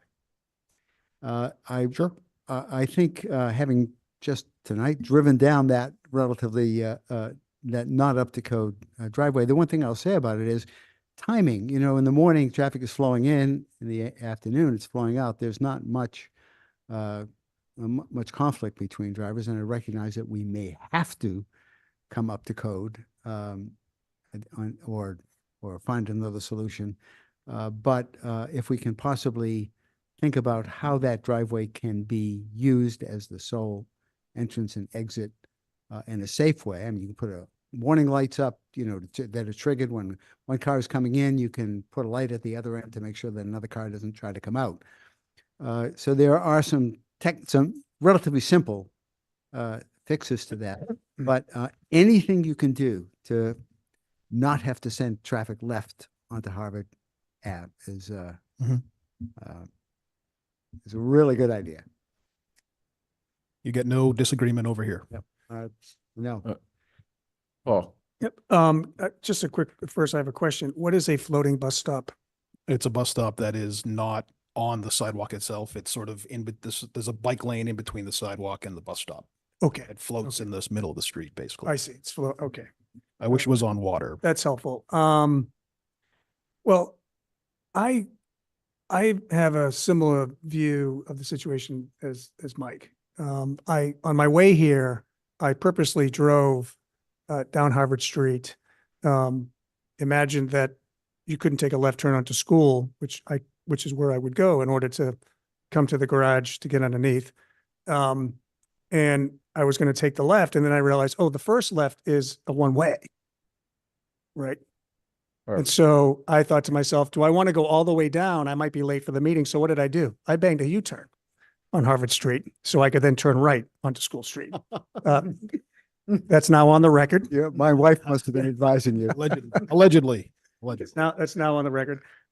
So, I appreciate the analysis of the petitioners, John, your analysis of how many entrance and exits by the gas station, by the car wash, your road, the daycare. There is a lot of activity there that happens throughout the day, especially in the morning and the afternoon. I can say pretty firmly that I'm opposed to an exit onto Harvard Street for all the reasons that have been listed. We're this is a highly active pedestrian area. Having, I don't know how many cars it was, 50, 60 cars exiting there with children, with other folks walking, and the increase in micromobility and bicycles. I think we should do everything that we possibly can to use that Washington Street entrance as the egress. And if it's not required by law, if the building code does not require us to put an entrance on Harvard Street, a second entrance, I really think we need to use the Washington Street entrance. And so, and I agree, I think you said it, Brian, that we need to figure out, it's a municipal parking lot. Let's figure out how to get the employees to park properly and eliminate if there are conflicts. I think there might be a fence down there that tries to separate them, or is that? They make good neighbors, I'm told. We need to make good. So anyway, I'm in favor of supporting sending it back to the Transportation Board. If that means approving the appeal, I guess that's what I would be. Oh, no, it means remanding. Okay. Yeah. I have no objection to remanding, but I just don't see how you're going to come up with a solution for Washington Street. I mean, it's a narrow driveway, talking about additional, 50, 60, 70 cars per day. Good luck. There's a lot smarter people than I am, Well, Mr. Chairman, so we're going to rely on them. Okay. John. I'm with Paul and with Mike on this, and I with all respect to our chair, I would say the answer to that question is if they can't figure out how to do the entrance exit onto Washington Street, then they probably can't figure out how to do it onto Harvard Street, because just as there are impediments that might have to be solved, narrow passage that needs to be made wider, that there are impacts of this in and out from an entrance exit on Harvard Street that haven't really been fully explored. And once they're fully explored, I think people will just come to the conclusion that doesn't work either. So something has to be made to work, and there's going to be less than perfect solution, whether it is to go forward with this, which I oppose, or to recognize that having cars at a busy time of day on Harvard Street, in large number, trying to line up on Harvard Street, make a left turn across a sidewalk where kids are walking back and forth as they arrive to school, is a recipe for disaster. And having cars that used to be able to turn left onto School Street be given the option of the only option of going left would be to proceed 2 blocks and turn left at an intersection on busy Harvard Street where there is no light to control traffic, to stop traffic, to allow for the left turning traffic. There is no protection for kids crossing the crosswalk on Auburn. That's not a solution. So I think we really have to recognize that of all of the scenarios, the worst one is the one that involves a lot of in and out traffic crossing the sidewalk on Harvard Street where the school is. And in addition to that, a lot of northbound traffic being forced to turn left on Auburn Street when there's a lot of kids coming back and forth, mostly in the direction of Pierce School to walk to school. That's the least, desirable solution. So if I haven't made it loud and clear, I do hope the Transportation Board and the Transportation Department will come back to us with a plan that does not incorporate the entrance exit on Harvard Street. Can I ask, what has been the experience so far of going into the school garage off of School Street, which is a very busy street with kids and micromobility vehicles and everything else? I think it's been the status quo for over 50 years, so I think folks are used to it. My experience is that teachers tend to get there on the earlier side than kids. I know Pierce, my daughter is still at Pierce, my youngest. They put a teacher at the driveway to make sure kids don't cross in front of turning cars, because they're concerned. And you're absolutely right, Mr. So we do the same thing on Harvard Street if that's the option. Theoretically. But again, that takes, Not the end of the world, I guess is my, no, sir. John. Well, if I may, I'd like to point out a little bit of a difference with School Street, is that for one thing, and if we're talking during the school day, the existing Pierce School has a pedestrian bridge overpass so that the kids can cross the street if they're in school or if they're at the playground, they can cross the street that way. But also, I think a close look at how many kids arriving at Pierce School arrive and walk up and down and across that intersection, across that entrance exit, which is a unique entrance exit with a rotary for cars to sort of come in, circle, and go out. We don't have that with this Harvard Street in-out exit. And I don't think the two situations are exactly the same. And I think, in fact, there are a lot of reasons to think that the Harvard Street situation would create problems that the existing School Street situation, which isn't ideal, but I think there are less conflicts with the existing School Street situation. And forgive me for going just 10 seconds longer. I also think we should take a look at the number of parking spaces that we're talking about in this new plan. And I know that Driscoll isn't Pierce and Pierce isn't Driscoll.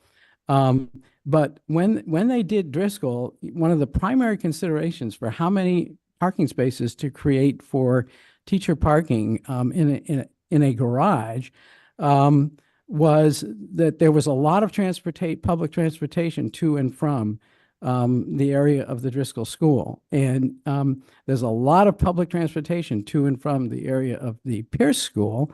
And Driscoll ended up deciding on 25 spaces. So if we need more than that at Pierce, I can get that. But how many more than that do we need at Driscoll? And when was the last time we took a serious look at how many spaces we're planning for? And are they perhaps in excess of what we need if we govern the use of parking according to maximizing the use of public transportation? Mike. One quick question. So at Driscoll and other schools, the Transportation Board has put in place a parking plan for teachers that utilizes the streets as well as the limited garages, and that seems to work pretty well. And my question is there a plan of that sort in place at Pierce? Yes. Well, There is. You would maintain, perhaps have to expand that. Yeah, we disperse both after-school teachers and regular school teachers throughout the neighborhoods to ensure that no more than 40% of a street is parked up by permits. We are hearing anecdotally, however, that folks that have permits a little bit further away don't like them and are trying to park in the garage. So I think we need to work on this from a lot of different angles. We need the town, we need the principal, we need the school department to all help us reduce the demand. I completely agree with you, Mr. Van Scoyoc. We need to reduce the demand as much as we can. We've tried over the years to do this. And maybe Mr. Parma. Yeah. I hear there's in their contract they get free parking or something. I'm not sure, but yes, it's a challenge. Yeah, and the parking on the street for teachers goes back a long way. David is probably close to that from time to a veteran of the school committee. But there are some ways to control parking when you issue a card that admits you to the garage. If you don't have the card, you don't get in. So there are some really simple technical solutions to, I think, the things that we're talking about here. David. I was going to say that I agree with John that the current School Street entrance is not analogous to what's being proposed for Harvard. It sounds like the Harvard Street entrance would be about 2 car lengths. And so that's very concerning to me from a safety perspective about how you're going to have cars coming in and out with just a 2 car length space. That sounds that it would be smaller than the current Washington Street entrance. To Mike's point, and this is done in Europe all the time, you can have that light system in place so that someone's not exiting at the same time that someone is entering. Right. And so I would certainly be on board with a remand so that hopefully we can look at a Washington Street only entrance and exit plan. As for the left turn, I can't imagine ever being in support of eliminating the left turn onto School Street, especially in light of what Mr. Hebert raised, that Auburn Street wasn't even included in the study. So that's sort of a procedural concern of mine. Oh, Yeah, just one more point. Have we heard it all from St. Mary's, which is right across the street, elementary school? I assume they have teacher parking issues. They certainly, in the morning, the longtime, crossing guard there is a master of traffic control because it's very busy. And it looks like that would be essentially right across the street from this entrance on Harvard Street. So, there's much more going on education-wise and student-wise, because I don't know how many students are at St. Mary's, but there's quite a few. And they are elementary students. So I don't know if we've heard from them, if we talked with them, if we've gotten any type of input from them on this plan, but that should be taken into consideration as well. Very good idea. I'd like to ask Margaret if they've thought about how they could make the Washington Street entrance workable. That has never What that would been, take. I'm sorry, that has never been part of our scope of work to look at that. I would guess, given that it's retaining walls under the library garage, with columns supporting then the roof of the garage above, you'd be talking, I don't know, my rough guess, over $1 million to widen that. But that's just a rough guess. We'd have to look at it structurally, what would be entailed. I think she That's not the confused that. She confused that I with don't Washington. know why, if we were going to widen the Washington Street, is that what you were asking? The Entrance from Washington. the entrance from Washington Street. That's what I'm saying. It would impact the spaces on the library, the drive lane into the library. I'm guessing they put it in that location because it worked structurally before. I don't know what's underground behind it that placed it in its current location.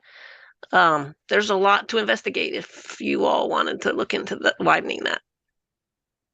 Do you think there's not a lot to investigate? No, I think it's the wrong path altogether. I think that David pointed out and I pointed out, it's very simple to put traffic control devices in that. And if you think about when cars go in and out, as they say, they come in the morning, they go out in the evening. And there's some traffic, I'm sure, that goes in and out during the day. But to have a conflict at, 11 o'clock in the morning coming out of that is, you could control for the conflict and there won't be very many of them. That's a good point, which I didn't get it right away. And now I hope everybody gets it. Yeah. Yeah. Is no, that there's like staggered entrances. 90% of the traffic in the morning is going to be coming in. Yeah. 90% of the traffic at night is going to be going out. Yeah. Jess? But and I just think it's important for us to be very cognizant in polling all of us on staff of polling all the departments that use that space, because pool cars do come in and out of there at odd hours, right? From the building department, the health department, not health, but building and DPW come out and use that space and come out of there at odd hours. So we just have to be mindful there. The other thing, two issues that I think are going to complicate this discussion that we just on staff need to flag for you so that we can try and get to the bottom of them. One is, I take your point that there's an easier way to do this that doesn't involve, there's theoretically an easier way to modify that entrance with lighting and so forth. The question I have is, that space is already non-compliant, right? It's already out of compliance, my understanding is, with the requirements to make sure it's wide enough to have passage for people to get up into town hall. So my concern is, if we touch it, do we have to fix it? And if so, what's that dollar amount? So we just need to dig into that, because if not, then yes, this may be an easier proposition to deal with. The other concern that I have is something that's been raised by the building department that we're already trying to solve for, but it will be more acute if there is only one entrance and exit to that space, which is fire suppression. Now that we're moving to an all-electric fleet, the potential for fire is significantly higher, and the potential for damage, electric car fires are catastrophic for a reason that they don't go out. So we need to figure out fire prevention in that space if we're only going to have one entrance and exit. And that may add to the cost as well. So I just want to be very clear that if we're moving in that direction, that we make sure that we cover those bases. I wonder if the solution might be an emergency exit onto Harvard Street. That would, you have a crash gate basically that so that vehicles can get out if necessary. So you'd build the entrance. and Build the exit, but you not use it on a regular basis. except- Are we worried about getting vehicles out or people? Well, both. Oh, yeah, I mean, You know, I want to figure out how to get, if there's got to be a space big enough to get some sort of fire suppression equipment in there. okay. Okay. As you said, I think there are solutions to all of these things. They just need to be thought. I had thought that Bernard had asked the question about, could you make the school street entrance workable for the school? No. That No. would be a complete redesign of the building. Okay. My question was, what is our experience Oh, the at School Street to Okay. see whether, that could sort of inform us as to what the possible experience on Harvard Street would be. Yeah. Okay, it sounds like people want to remand. Well, this is a public hearing, though. If you want Yes. to, if members of the public want to be Yeah. heard, I think you should. Thank you. Oh, and Lap has his hand raised. Yes, thank you very much. Lapien, Building Department, person who's ultimately responsible for this for the town of Brookline. It sounds from a construction management standpoint, from a builder standpoint, any change is gonna be any change is gonna disrupt the flow. We have 60% construction documents right now. And I don't know if we're gonna change anything, for my own selfish reasons, I hope we don't. But if you do come to a design change, it could possibly mean that the project is delayed. And I just want to keep that, with whatever decision you guys make, for the good of the town. But selfishly, from my standpoint, if we have to go redesign it, it's gonna incur some costs. From the designer's standpoint, it may incur costs from a budget standpoint. And it may delay the project because we have to do an examination. For example, if we do try to look at the Washington Street exit, that's gonna probably cause a huge delay. And not just delay in time, but also in money. And Mark would probably agree with me on that, and I know Adams definitely agree with me on that. So I just want to make that mindful for the board and for the selectmen on this meeting. Thank you. I think in that case, we need to quantify that at the transportation board. If this is to be remanded, then that needs to be taken into consideration. But I think that obviously the sentiment of the board is that this needs to go back and we need to have a second look taken at it. I just want to ask a question. Wait, let me ask, would you? Sorry, I know I feel your pain. 'Cause I have this thing. Oh, sorry about that. I'll stay here now. I mean, what would you do in order to address the issues that Lap brought up, as well as other issues in terms of, what are the costs of making a change that would allow entrance and exit on Washington Street? I mean, what's your capacity to even? Well, our capacity is limited. What I would do is ask the building committee, as well as the design committee that are already assembled and already working, to take this on and expedite it and make a decision. So I would ask them to speak with Lap and Margaret and all the architects on that commission, and those are the experts. And if they say the project cannot bear this additional cost, or the project cannot bear this additional time, we have to do Harvard Street, then that will probably be the transportation board's recommendation, although unwillingly. But if they say they can make Washington Street work, we'll make Washington Street work. So I'm going to just hold the peers for a moment and just see, it's sending it back. It sounds like we're going to go back into this analysis and we're going to come back with, really got to do Harvard Street. Is there any appetite of 3 members of the board to say, there is no Harvard Street solution, make Washington Street work? Which would be an acceptance of the appeal. So, I wouldn't mind going there. right. Except that all the questions that are being raised get sort of pushed behind or pushed back, and they have to deal with them at a later time. I mean, that's not how we should operate. I have to say, I appreciate Lack's comments, but what I keep saying, and I will say it only one more time because it gets obnoxious after a while, is that there are some very simple solutions to the issue of fire suppression, a crash gate, and an exit that isn't used regularly on Harvard Street. The traffic conflict coming down the throat on the Washington Street entrance, a set of lights to guide people, and recognizing that the traffic flows are basically in your favor. There are so many things we could think about that don't require any more design than sitting down and figuring out how to wire the lights. And I really think we should focus on, or that I would hope the transportation board, when you ask your experts, ask them to look at that, not at chopping away. They don't need to take concrete walls out to do any of that. David? I agree with Mike completely. I'm a little concerned that if all we do is remand without narrower instructions, that we're going to come back and have this exact same discussion.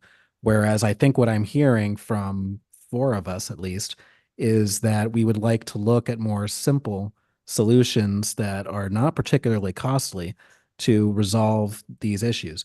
Now, I do hear what Chaz is saying about the legality of whether, if just by installing the lights, all of a sudden we have to bring everything up into code. That's another story. So I think that's a question worth getting an answer to. So for that reason, I wouldn't quite be prepared for what you were suggesting a moment ago about just saying, let's approve the appeal. But that's my lone hesitation. If the answer to that question were no, you would not have to bring it all up to code, then I would be on board with your proposal. Margaret. Yeah, I just wanted to mention that we've already submitted for planning and zoning for the turn down set. And we've already made the modifications to all the documents to eliminate the left turn lane. And obviously the Harvard Street entrance has been on the documents for 3 years, I believe. But I just want to note the time frame. You know, we're supposed to finalize within 30 days the planning and zoning submission. So if there's just a schedule pressure to have the answer. That's all.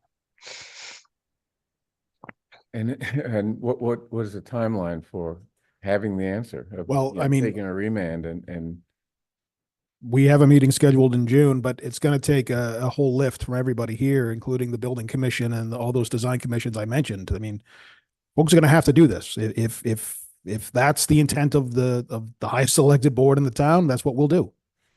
So I guess I'm thinking that in terms of the design of the school, you'd still design a entrance and exit from Harvard Street. The question is whether we use it. Isn't that the issue? Yeah. So Margaret, I don't think that there would. It doesn't seem that there would be a scheduling problem or a timing problem if that's the case. Certainly if we are to leave the entrance there from a building design standpoint, that would not have there'd be, but if you're going to eliminate the expanded sidewalk area, we have to go back up and redraw and resubmit and all that, redesign and try to improve the what's already gone through planning and already been presented. There's just a lot of process that's already happened around it that has to be now redone through planning. But the redesign is only of the sidewalk, right?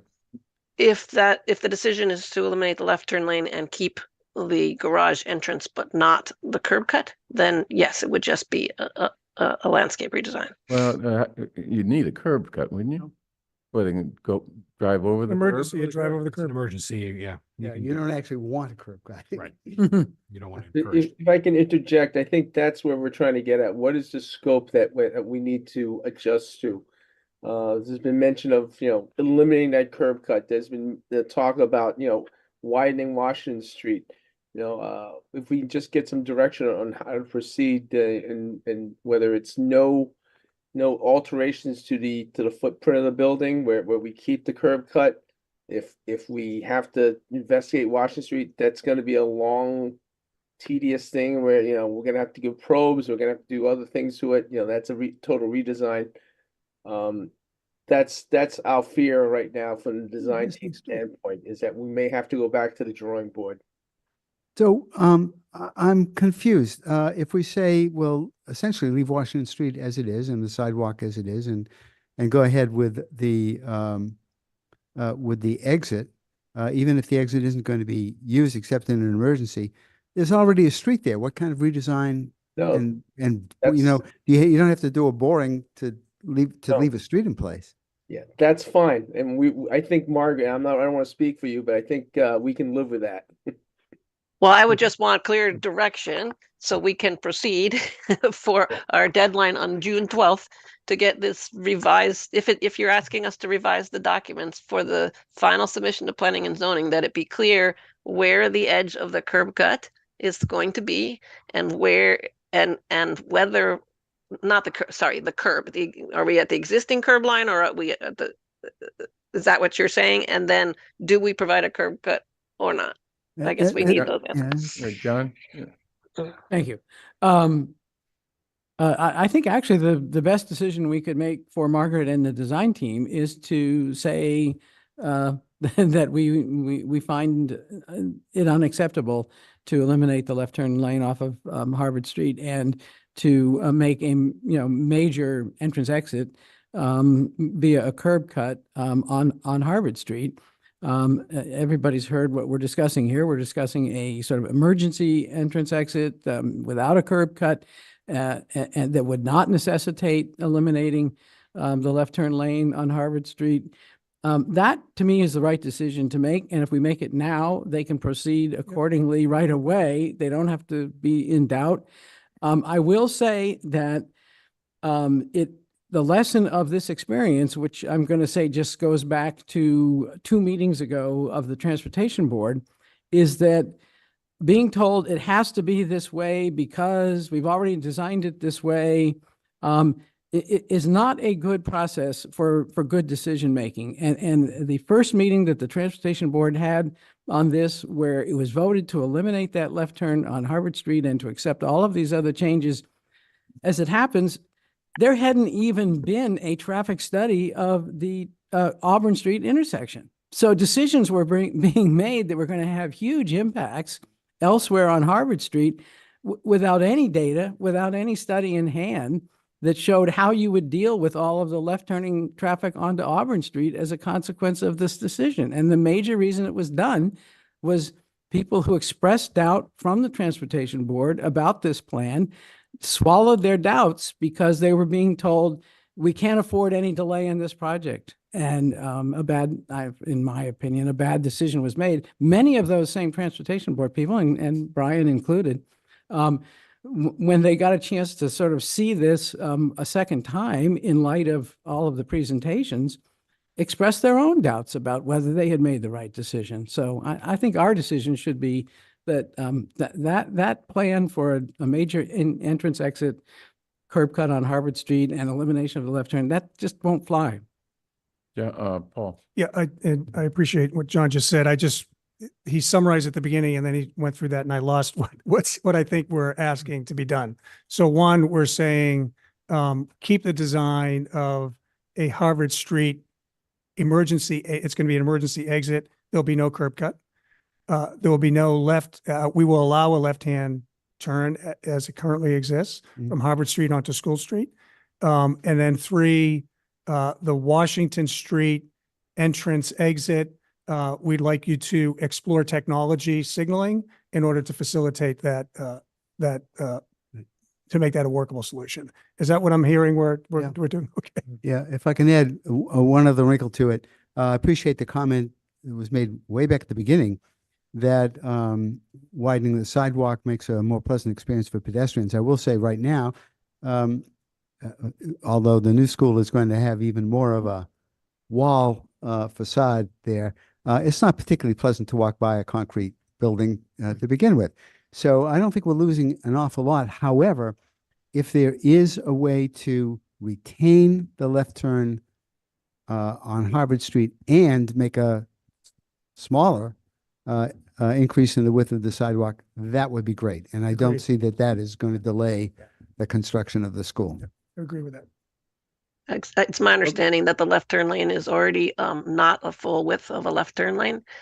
So we could not take more room from the street. Then that's the answer. Yeah, that's an easy answer, actually. Okay, Unfortunate, but easy. Are there any other guidance that we're giving the Transportation Board on remand? Do it quickly. Well, excuse me, now are we remanding or are we saying No, we're remanding. no to what? Let's No, give, we're remanding. let's, Remanding with guidance. let's let them do their job. Okay, Yeah. okay. You got your instructions, We Brian? need to vote on This it. is, it's still a public hearing if members of the public Okay, want to yeah. be heard. Thank you for reminding us. Regina? And if members of the public who are attending virtually want to use the hand raise feature, we can call. Brian, you can borrow my cane if you need it. Hi, Regina Frawley from South Brookline, and without fear of a single contradiction, I'm the only person here who was at the opening of the original Pierce School in 1972. Pretty sure I'm the only one. Having said that, as a certified and experienced teacher at the time, I took one look and said, oh, this is bad design. Bad design. Within 2 months, they'll be back for walls. And within 2 months, they were back for walls. But that didn't solve the whole problem. That was a minor fix.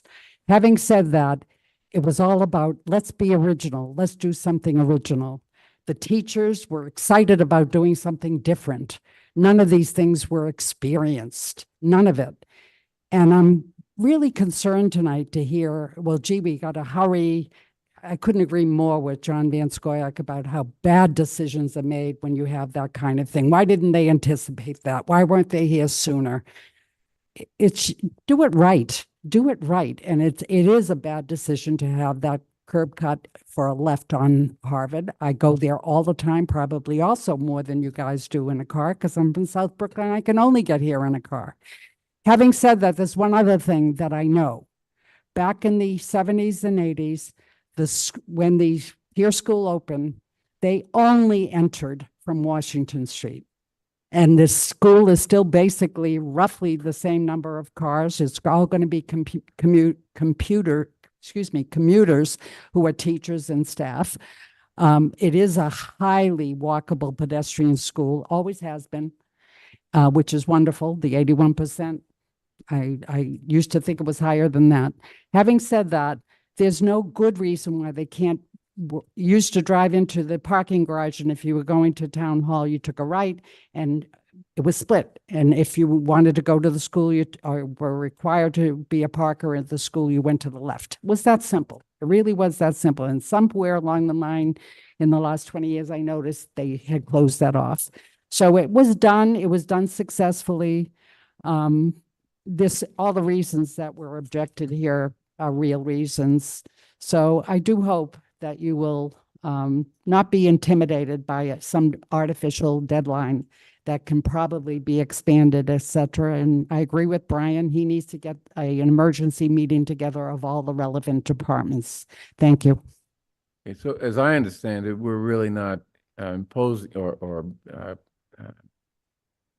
creating any problems with respect to the deadline because we're not making any changes to the design of the building. Just a question of whether we can figure a way of working with that design and not use Harvard Street. I think that's the big question is the one thing that David raised, which is if we make modifications, even superficial ones, to the Washington Street entrance, do we then own the non-conforming issue? And then do we have to do something with it? Yeah. And if the answer to that question is yes, then I think we need to come back to you quickly and make that clear and try and brainstorm solutions. So that's just to avoid delays, but Yeah. also make sure that we have, we can make decisions. The will of the board is clear to staff. There's not a desire for an exit on Harvard Street or for the elimination of that left turn lane. So we're going to think as creatively as we can to find a solution to that And problem. Jess, that's a good point. And I'm glad David brought that up as well. I just want to make sure my understanding of what we're proposing for the Washington Street. No structural changes. Right. Right.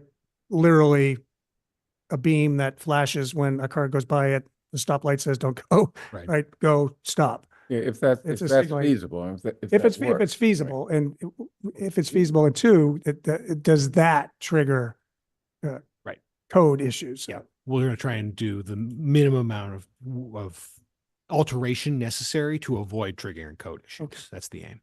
You have folks with their hands raised online. Okay, Kate, could you promote whoever has their hands raised? Bob Allen. Bob Allen, okay, start with him. Bob Allen's being promoted, and then we have Richard Tuck. Okay.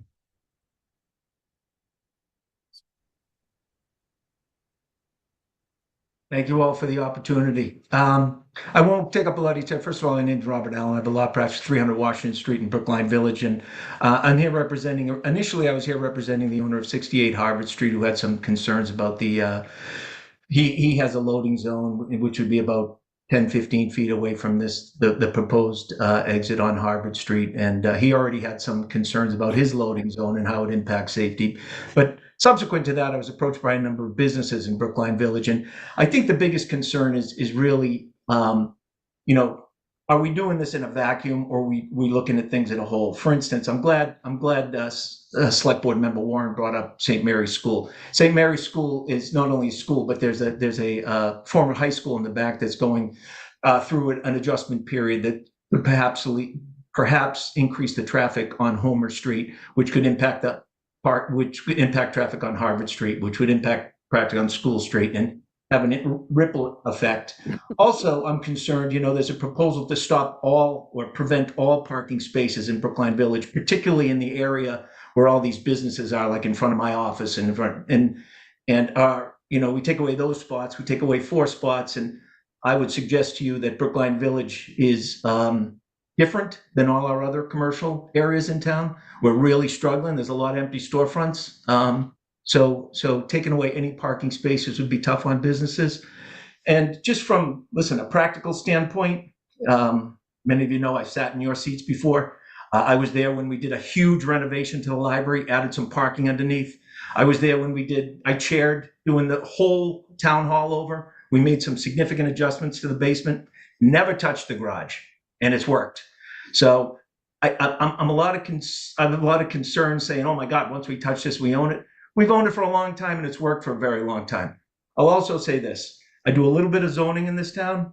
I've come across these situations. Mike is absolutely right. There's plenty of technology available. I've done a lot of projects with more cars than this.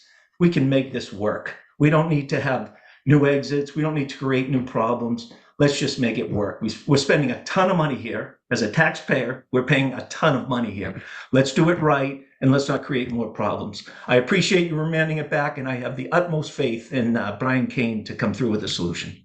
Thank you all. The next person signed up is Richard Tuck. We'll promote Richard.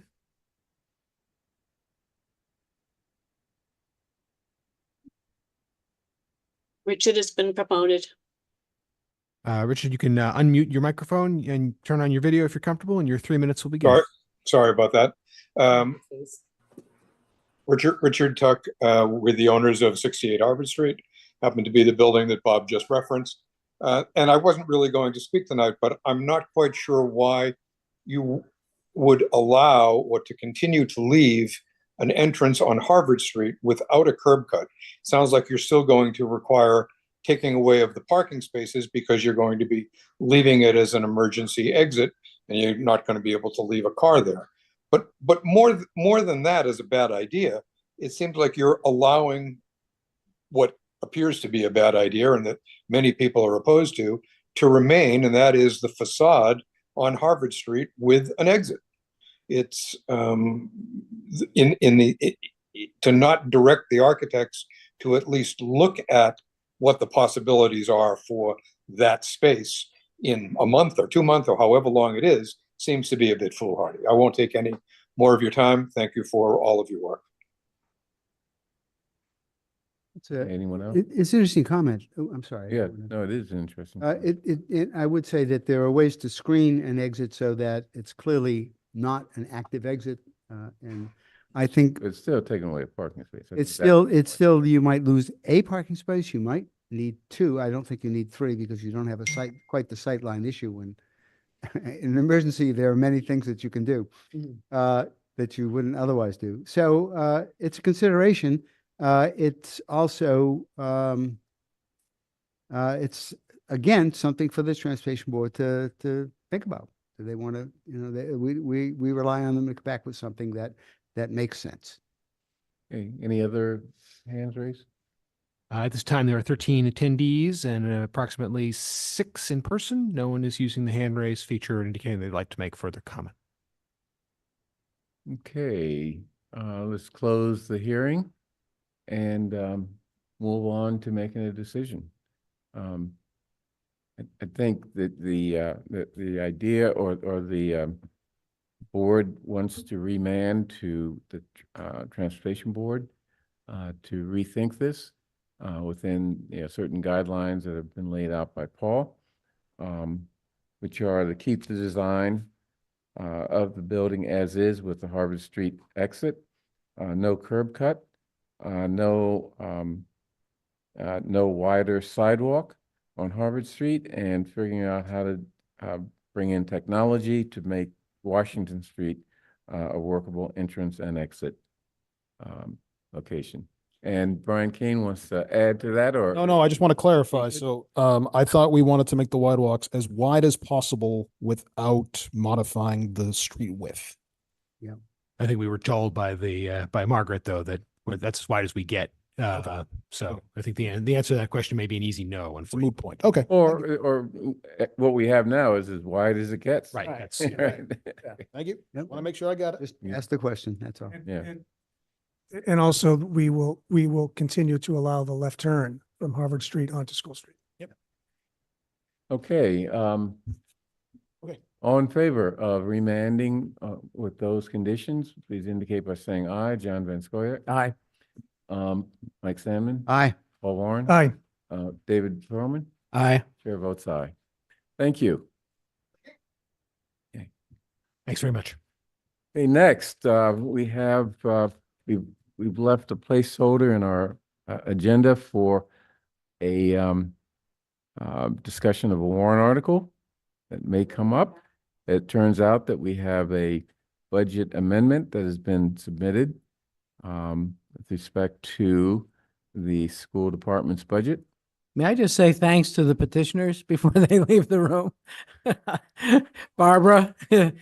Yeah, I mean, it's because of the petitioners that we had this discussion tonight, absolutely. and Yep, I think you're we may right. owe them some thanks for catching some things that Yeah. needed to be caught. Okay, how are we going to do this? We have the petitioner? The petitioner is actually the proponent of this amendment is in the virtual audience, Mr. Miller. Bob, if you wanted to speak on this, I think the board would welcome hearing from you, but you don't have to. This is Article 10. Let me give a brief description. This is an amendment was submitted this morning at around 11:30 or so, proposing an amendment to Article 10, the budget. The proposed amendment would add $1,079,213 to the school department's budget with no offsets elsewhere. Are you looking to approach the board? Are you talking to me? Oh yeah, no, sorry, Bob. There was someone in the room. But yes, you're the proponent of this proposed amendment. If you wanted to speak on it, the board usually allows 10 minutes. On something like this, 10 minutes, and then we'll have a discussion and take action. Okay, I don't think I'm going to need nearly 10 minutes. I want to Don't start use with a couple. I intend not to. Thank you, Bernard. So I'm Bob Miller. I'm a town meeting member in Precinct 2, and I want to start with a couple of apologies. I apologize that I'm on my phone, and I hope the audio is coming through okay. And I also want to apologize that this is something reaching you at such a last minute way. It's not good for me. Totally not good for you. So a couple of quick apologies. I'll be brief. I think that this is something that we need to preserve a foundation of as best we can of world language. We have educators who have been committed to the town, to the community, to the schools for many years, are excellent educators, and I think that due to the fact that this is something that was passed this being the K-5 World Language Program was passed in an override in 2009. And so for 15 years, the community's been paying for this program. And if it completely goes away, it's going to be really hard to build something back. And if we can retain some experts and perhaps have a fifth grade program in addition to the 6 through 8, maybe a fourth grade program, depending on, you know, how things play out, that we're not going to be able to retain everybody. We're not going to be able to continue forward with the program K to 5 the way it's been. But I think it's really important to retain some of the core that we can then build on. And, you know, I think that we need to give the community that's been paying for this an opportunity to recommit to supporting this and to doing it in a way that the school committee and experts and the world language department, the world language educators can help to put together to present to the community. You know, I want to point out that this is in no way a critique of the school committee or you know, anybody in the school department. I think that, you know, people have done their best to make things work, and I think that this is an important conversation to have at town meeting. I think that we in Brookline struggle with the budget year after year, and I think we owe it to the community, we owe it to ourselves as town meeting to recognize when we have an issue, especially something that's going to go away that's been funded for so long, to allow that to have more of a conversation with more people able to weigh in. So I promise not to use 10 minutes, and I think I've used way less than that, although my experience is that I start talking and I lose track of time. So I want to thank you for taking this up. And again, I want to apologize that this is coming at a late hour, but I think it's important that it get addressed. And I think it's important that the community get to preserve a program that was really exciting for a lot of people in this community. So thank you for hearing me. Thank you. Do you want me to stay on for questions or? Yeah, I would like you to stay on for a few questions from the select board. Absolutely. I'd like to start off by, you know, asking you for the record, because I think the select board already knows, how are we going to pay for this $1.079 million expenditure? Yeah, no, that's a great question. I spent time, there were a bunch of us working on this, and at various times we talked about where to take the money from. And, you know, I have to say that while I feel like my knowledge is much deeper with the schools, having been, you know, an educator in the Brookline schools for 20 years, with the fact that over that time, we've given up a lot of programs, a lot of things that we had that we no longer have, in an effort to keep what was essential and make the budget work. And I do not think that taking the money from anybody else would have been fair. And so the plan is that and I understand why we are conservative with our estimates on revenue, and I'm not criticizing that practice, but I think that it's reasonable for us to assume that that conservative estimate will yield the money that we need for this. And you know, that's my proposal for how that will be rectified in the fall town meeting. Yeah, so I guess I'm not understanding. So you're just saying that we should change our projections to be less conservative, so that there's a source of revenue that we create by making that change in our projections that would pay for this. Well, the moderator, Neil Wyszynski, has said that that's not an option. We don't have the ability to make that change. We can make change to the allotment of funds, but not to the projected revenue of that's coming in. And so it's something that is not formally part of the proposal, but it's the expectation. John? Hi, Bob. John Van Scoik. Hey, John. Are you sort of a solo act in this? I mean, I know you as a union official. Is this something that the union is requesting? I'm acting alone. I mean, I've been working with a bunch of other people, and I guess I should have said at the front when I retired from being a teacher 2 years ago. So I'm no longer employed by the town or part of the union. And my next question is, have you brought this before the school committee to ask them if they could have an additional $1 million+ dollars? Is this how they would use it? Because I seem to recall that the reasons that were given for the vote to terminate the programs that you want to essentially save and bring back went beyond, you know, a simple, we don't have the money and we have to make a very tough decision.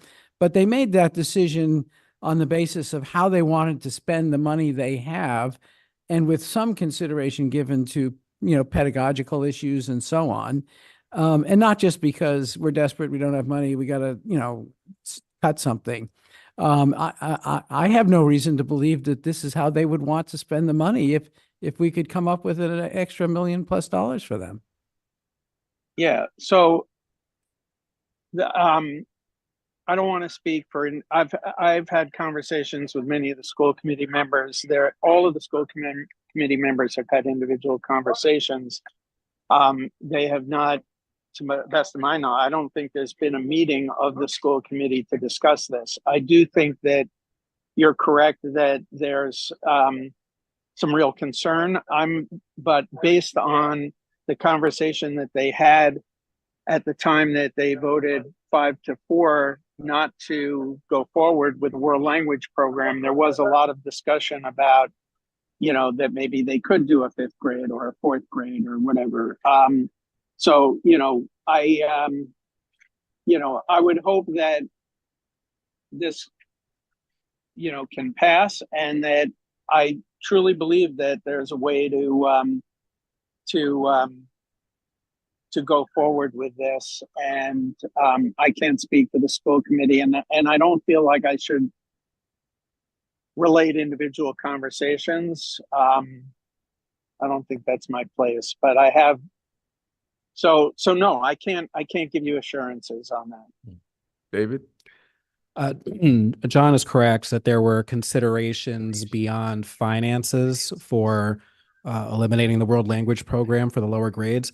But to me, we shouldn't even get to that question about what the school committee would do.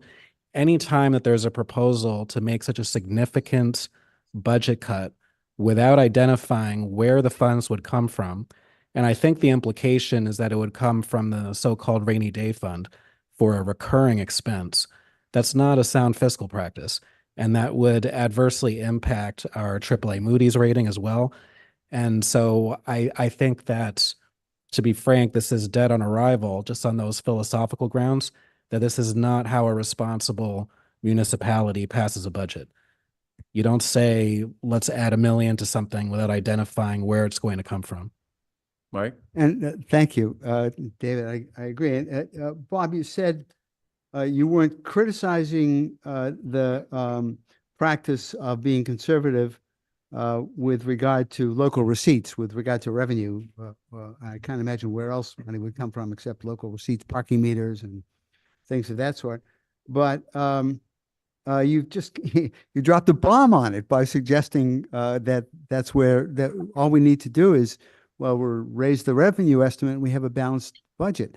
That is, honestly, I'm stunned that at the audacity that anybody would think that, okay, we need to, you know, I want to do something else, so I'm just going to raise the amount of money that I think is going to come in. That makes it's really amazingly irresponsible.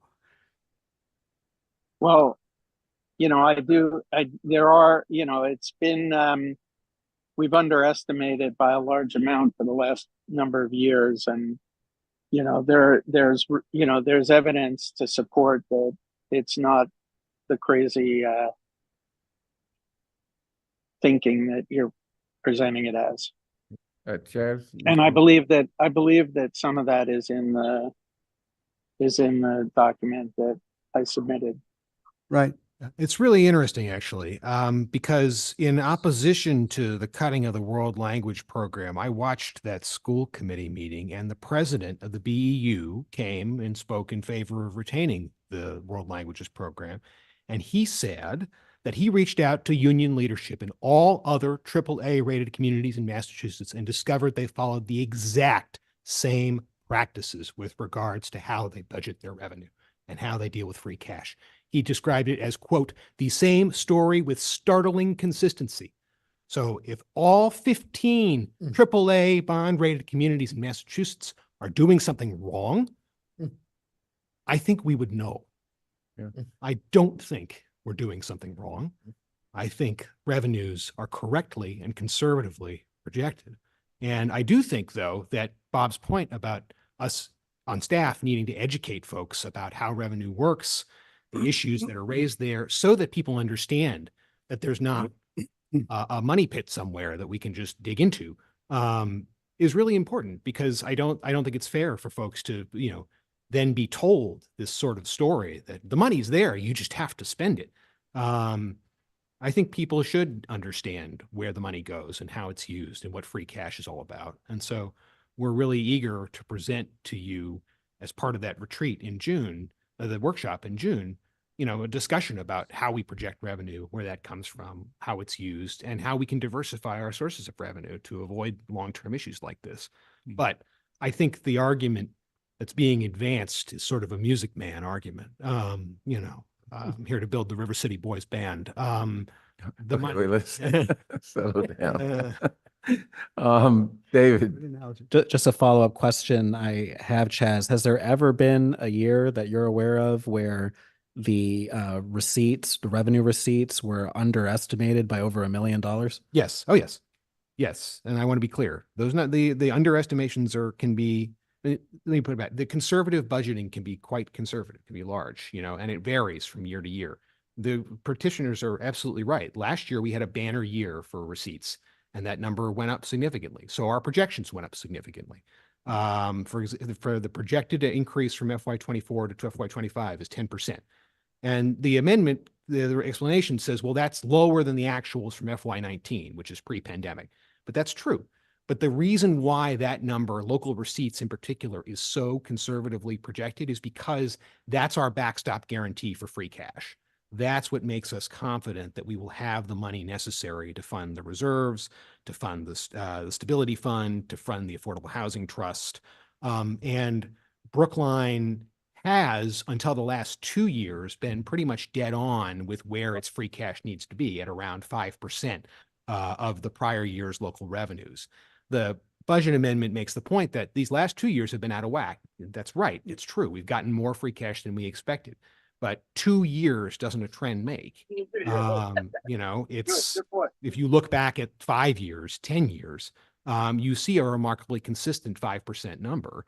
And it is just that in 23 and 24, we encountered one-time events that drove sort of banner years of free cash for the same reasons that happened in other municipalities across Massachusetts. Yeah, Mike. I think it might be useful to say there were two events in particular. That one was we had a very large building permit fee for sort of a once in a decade building project on Fisher Hill. And the other is that we reached a settlement with utility companies on the value of their assets that are taxable as real property. And neither one of those things is going to repeat. So to suggest that, oh, well, this is going to happen again, there's absolutely no basis for that. The other thing is, John alluded to pedagogical issues, and David commented as well. I think it's important to say, and will say at town meeting that my understanding was that the K through 5 world languages program was not demonstrating success, in the sense that kids who didn't participate in it and did take a language in high school ended up with the same competency at the end of high school as the kids who did take that program. And so therefore it calls into question the value of the program. And if I'm mistaken about that, I certainly do want to know, because I don't want to repeat it. I don't want to, just for my own sake. But if that's the case, then John is absolutely right. The school committee might not choose to spend that money. There's no guarantee. Way. And by the way, if you give additional money to the school committee, you can't encumber it in that way. It has to be, the school committee can spend it the way they want. Okay, okay, I think Paul, I haven't had a chance to speak. I did want to speak for a minute. So, okay. Just to quickly point out one other thing, I know that the school committee was very mindful of the fact that they've had an ongoing problem of finding world language teachers to hire. So there were many things on their mind in that vote. did you? I did have my, I just haven't had a chance to speak yet. So, it is the right of any town meeting member to bring an amendment such as this. It's part of our system of governance that allows it. But it doesn't mean that it should be done. This issue of, and I'm going to characterize it as defunding the reserves, was raised by a field representative organizer, that's his official title, of the Mass Teachers Association at a meeting of the school committee. And that's where this narrative started, that we were sandbagging revenues and pumping up reserves. And, that was raised quite some time ago. That individual or Bob or anybody else could have come to the select board, asked for a budget amendment. They could have went to the advisory committee during the budget hearings, asked for a budget amendment. That was not done, Bob. And, waiting to the last minute, essentially the last minute, is not really a great idea. The last time we had a defunding effort of the budget was a defunding the police. That was going after the police budget. Now we're defunding the reserves, which will go after our AAA bond rating. I don't think it's a good idea. I'm opposed to it. If there was an extra $1 million floating around, I'd want to give other advocacy groups opportunities. Seniors get a teeny fraction of our budget. They're grossly underfunded. If there was an extra $1 million floating around, I'd want to have a debate about how to use them. So I think this just is unfortunate that that this is being done. But I actually don't, I know you're bringing it, but I don't think you created it. This is coming from, the field representative organizer from the Mass Teachers Association. That's the genesis of this. And he couldn't bring it to town meeting because he's not a town meeting member. He couldn't make the amendment. So I respect that you're doing it. But I think it's just a bad idea to be. Hey, let's not be. I'm not being up. No, that's what I'm saying. I understand that he's not doing it. He's carrying it. But I don't think this is a good idea to be doing it at this late stage. I would certainly want to be able to have a broader discussion about if there was an extra $1 million lying around, how that would be used. And for all the reasons mentioned, we have zero control over what the school committee does with money. And they've already made the case to say that, world language is not effective in the lower grades. And they've made a decision as our elected officials for the school committee in the budget. They've allocated the funds the way that they saw most fit. So Okay. I'm opposed to this. Okay. I get the sense of the board that we are, we would not, wait a minute. I'll let you speak, Regina, because we are fairly early in the evening. Are we? Well, compared to previous meetings. Thank you. I think it's been a good discussion. One thing I said earlier, I was the only one here in 72, but everybody here was here last year when 126,000 was taken at the last minute to be proposed for the budget. And I remember the brouhaha that caused. This is over $1 million. So it doesn't seem like it's the right process, and I agree with all of you. Having said that, I remember that the World Language Program was an override. What happens to that money? Have we spent it all so far? What happens to an override that is a program for a specific earmarked program that suddenly is no more? I think I'd like to know the answer. So when an override passes, the town commits to only to increasing the levy. The town historically has said that as a matter of practice, that it will maintain the operations for which it has allocated those funds for the duration of the override term. So usually our overrides stretch for a 3-year period, phased in over a 3-year period. But the only text of the override is we are here approving an increase in the tax levy. That's what the voters vote on. So as a matter of practice, what's usually happened is that if programs are unsuccessful, then the money goes back into the general levy for general purposes. And it's allocated according to our regular revenue policies. But it doesn't go back to the taxpayers by a No. reduction. Okay. No. Okay, thank you. Oh my, thank you. Okay, I go wanted to ahead. add one thing because I had a conversation with Bob, the petitioner, on this right before, and I just wanted to emphasize something because you said, we shouldn't beat up on the petitioner. I think that's right. I think this is brought in perfectly good faith as part of and I don't want to disparage him in any way. I think the argument and the process are flawed, but I wanted to be very clear. Yeah.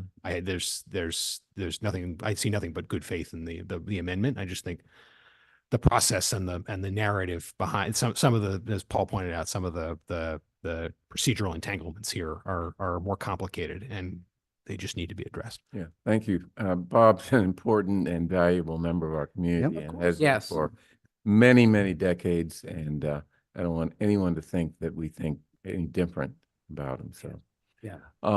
But But no. I think I'd like to, we do have to vote on this. Yes. And we have to treat it like we treat warrant articles. And so I'd like to move no action on the budget amendment presented to us. All in favor, please indicate by saying aye. John Van Scoyac. Aye. Michael Sandman. Aye. Paul Warren. Aye. David Perlman. Aye. And chair votes aye. Thank you, Bob, for bringing this. Thank you for all your service to the town over many, many years. But we sometimes disagree. We disagree sometimes. And I'll Still love you. Absolutely. And I do appreciate, the kind words and the depersonalization of your argument. So thank you for that. Thank you. Okay, unless there's anyone who would like to speak in public comment at the end of our meeting, I don't believe there are. Is there anyone? There are 4 members online, 1 in person, no one using the feature. Okay, so that ends tonight's meeting. Thank you, everyone. All right.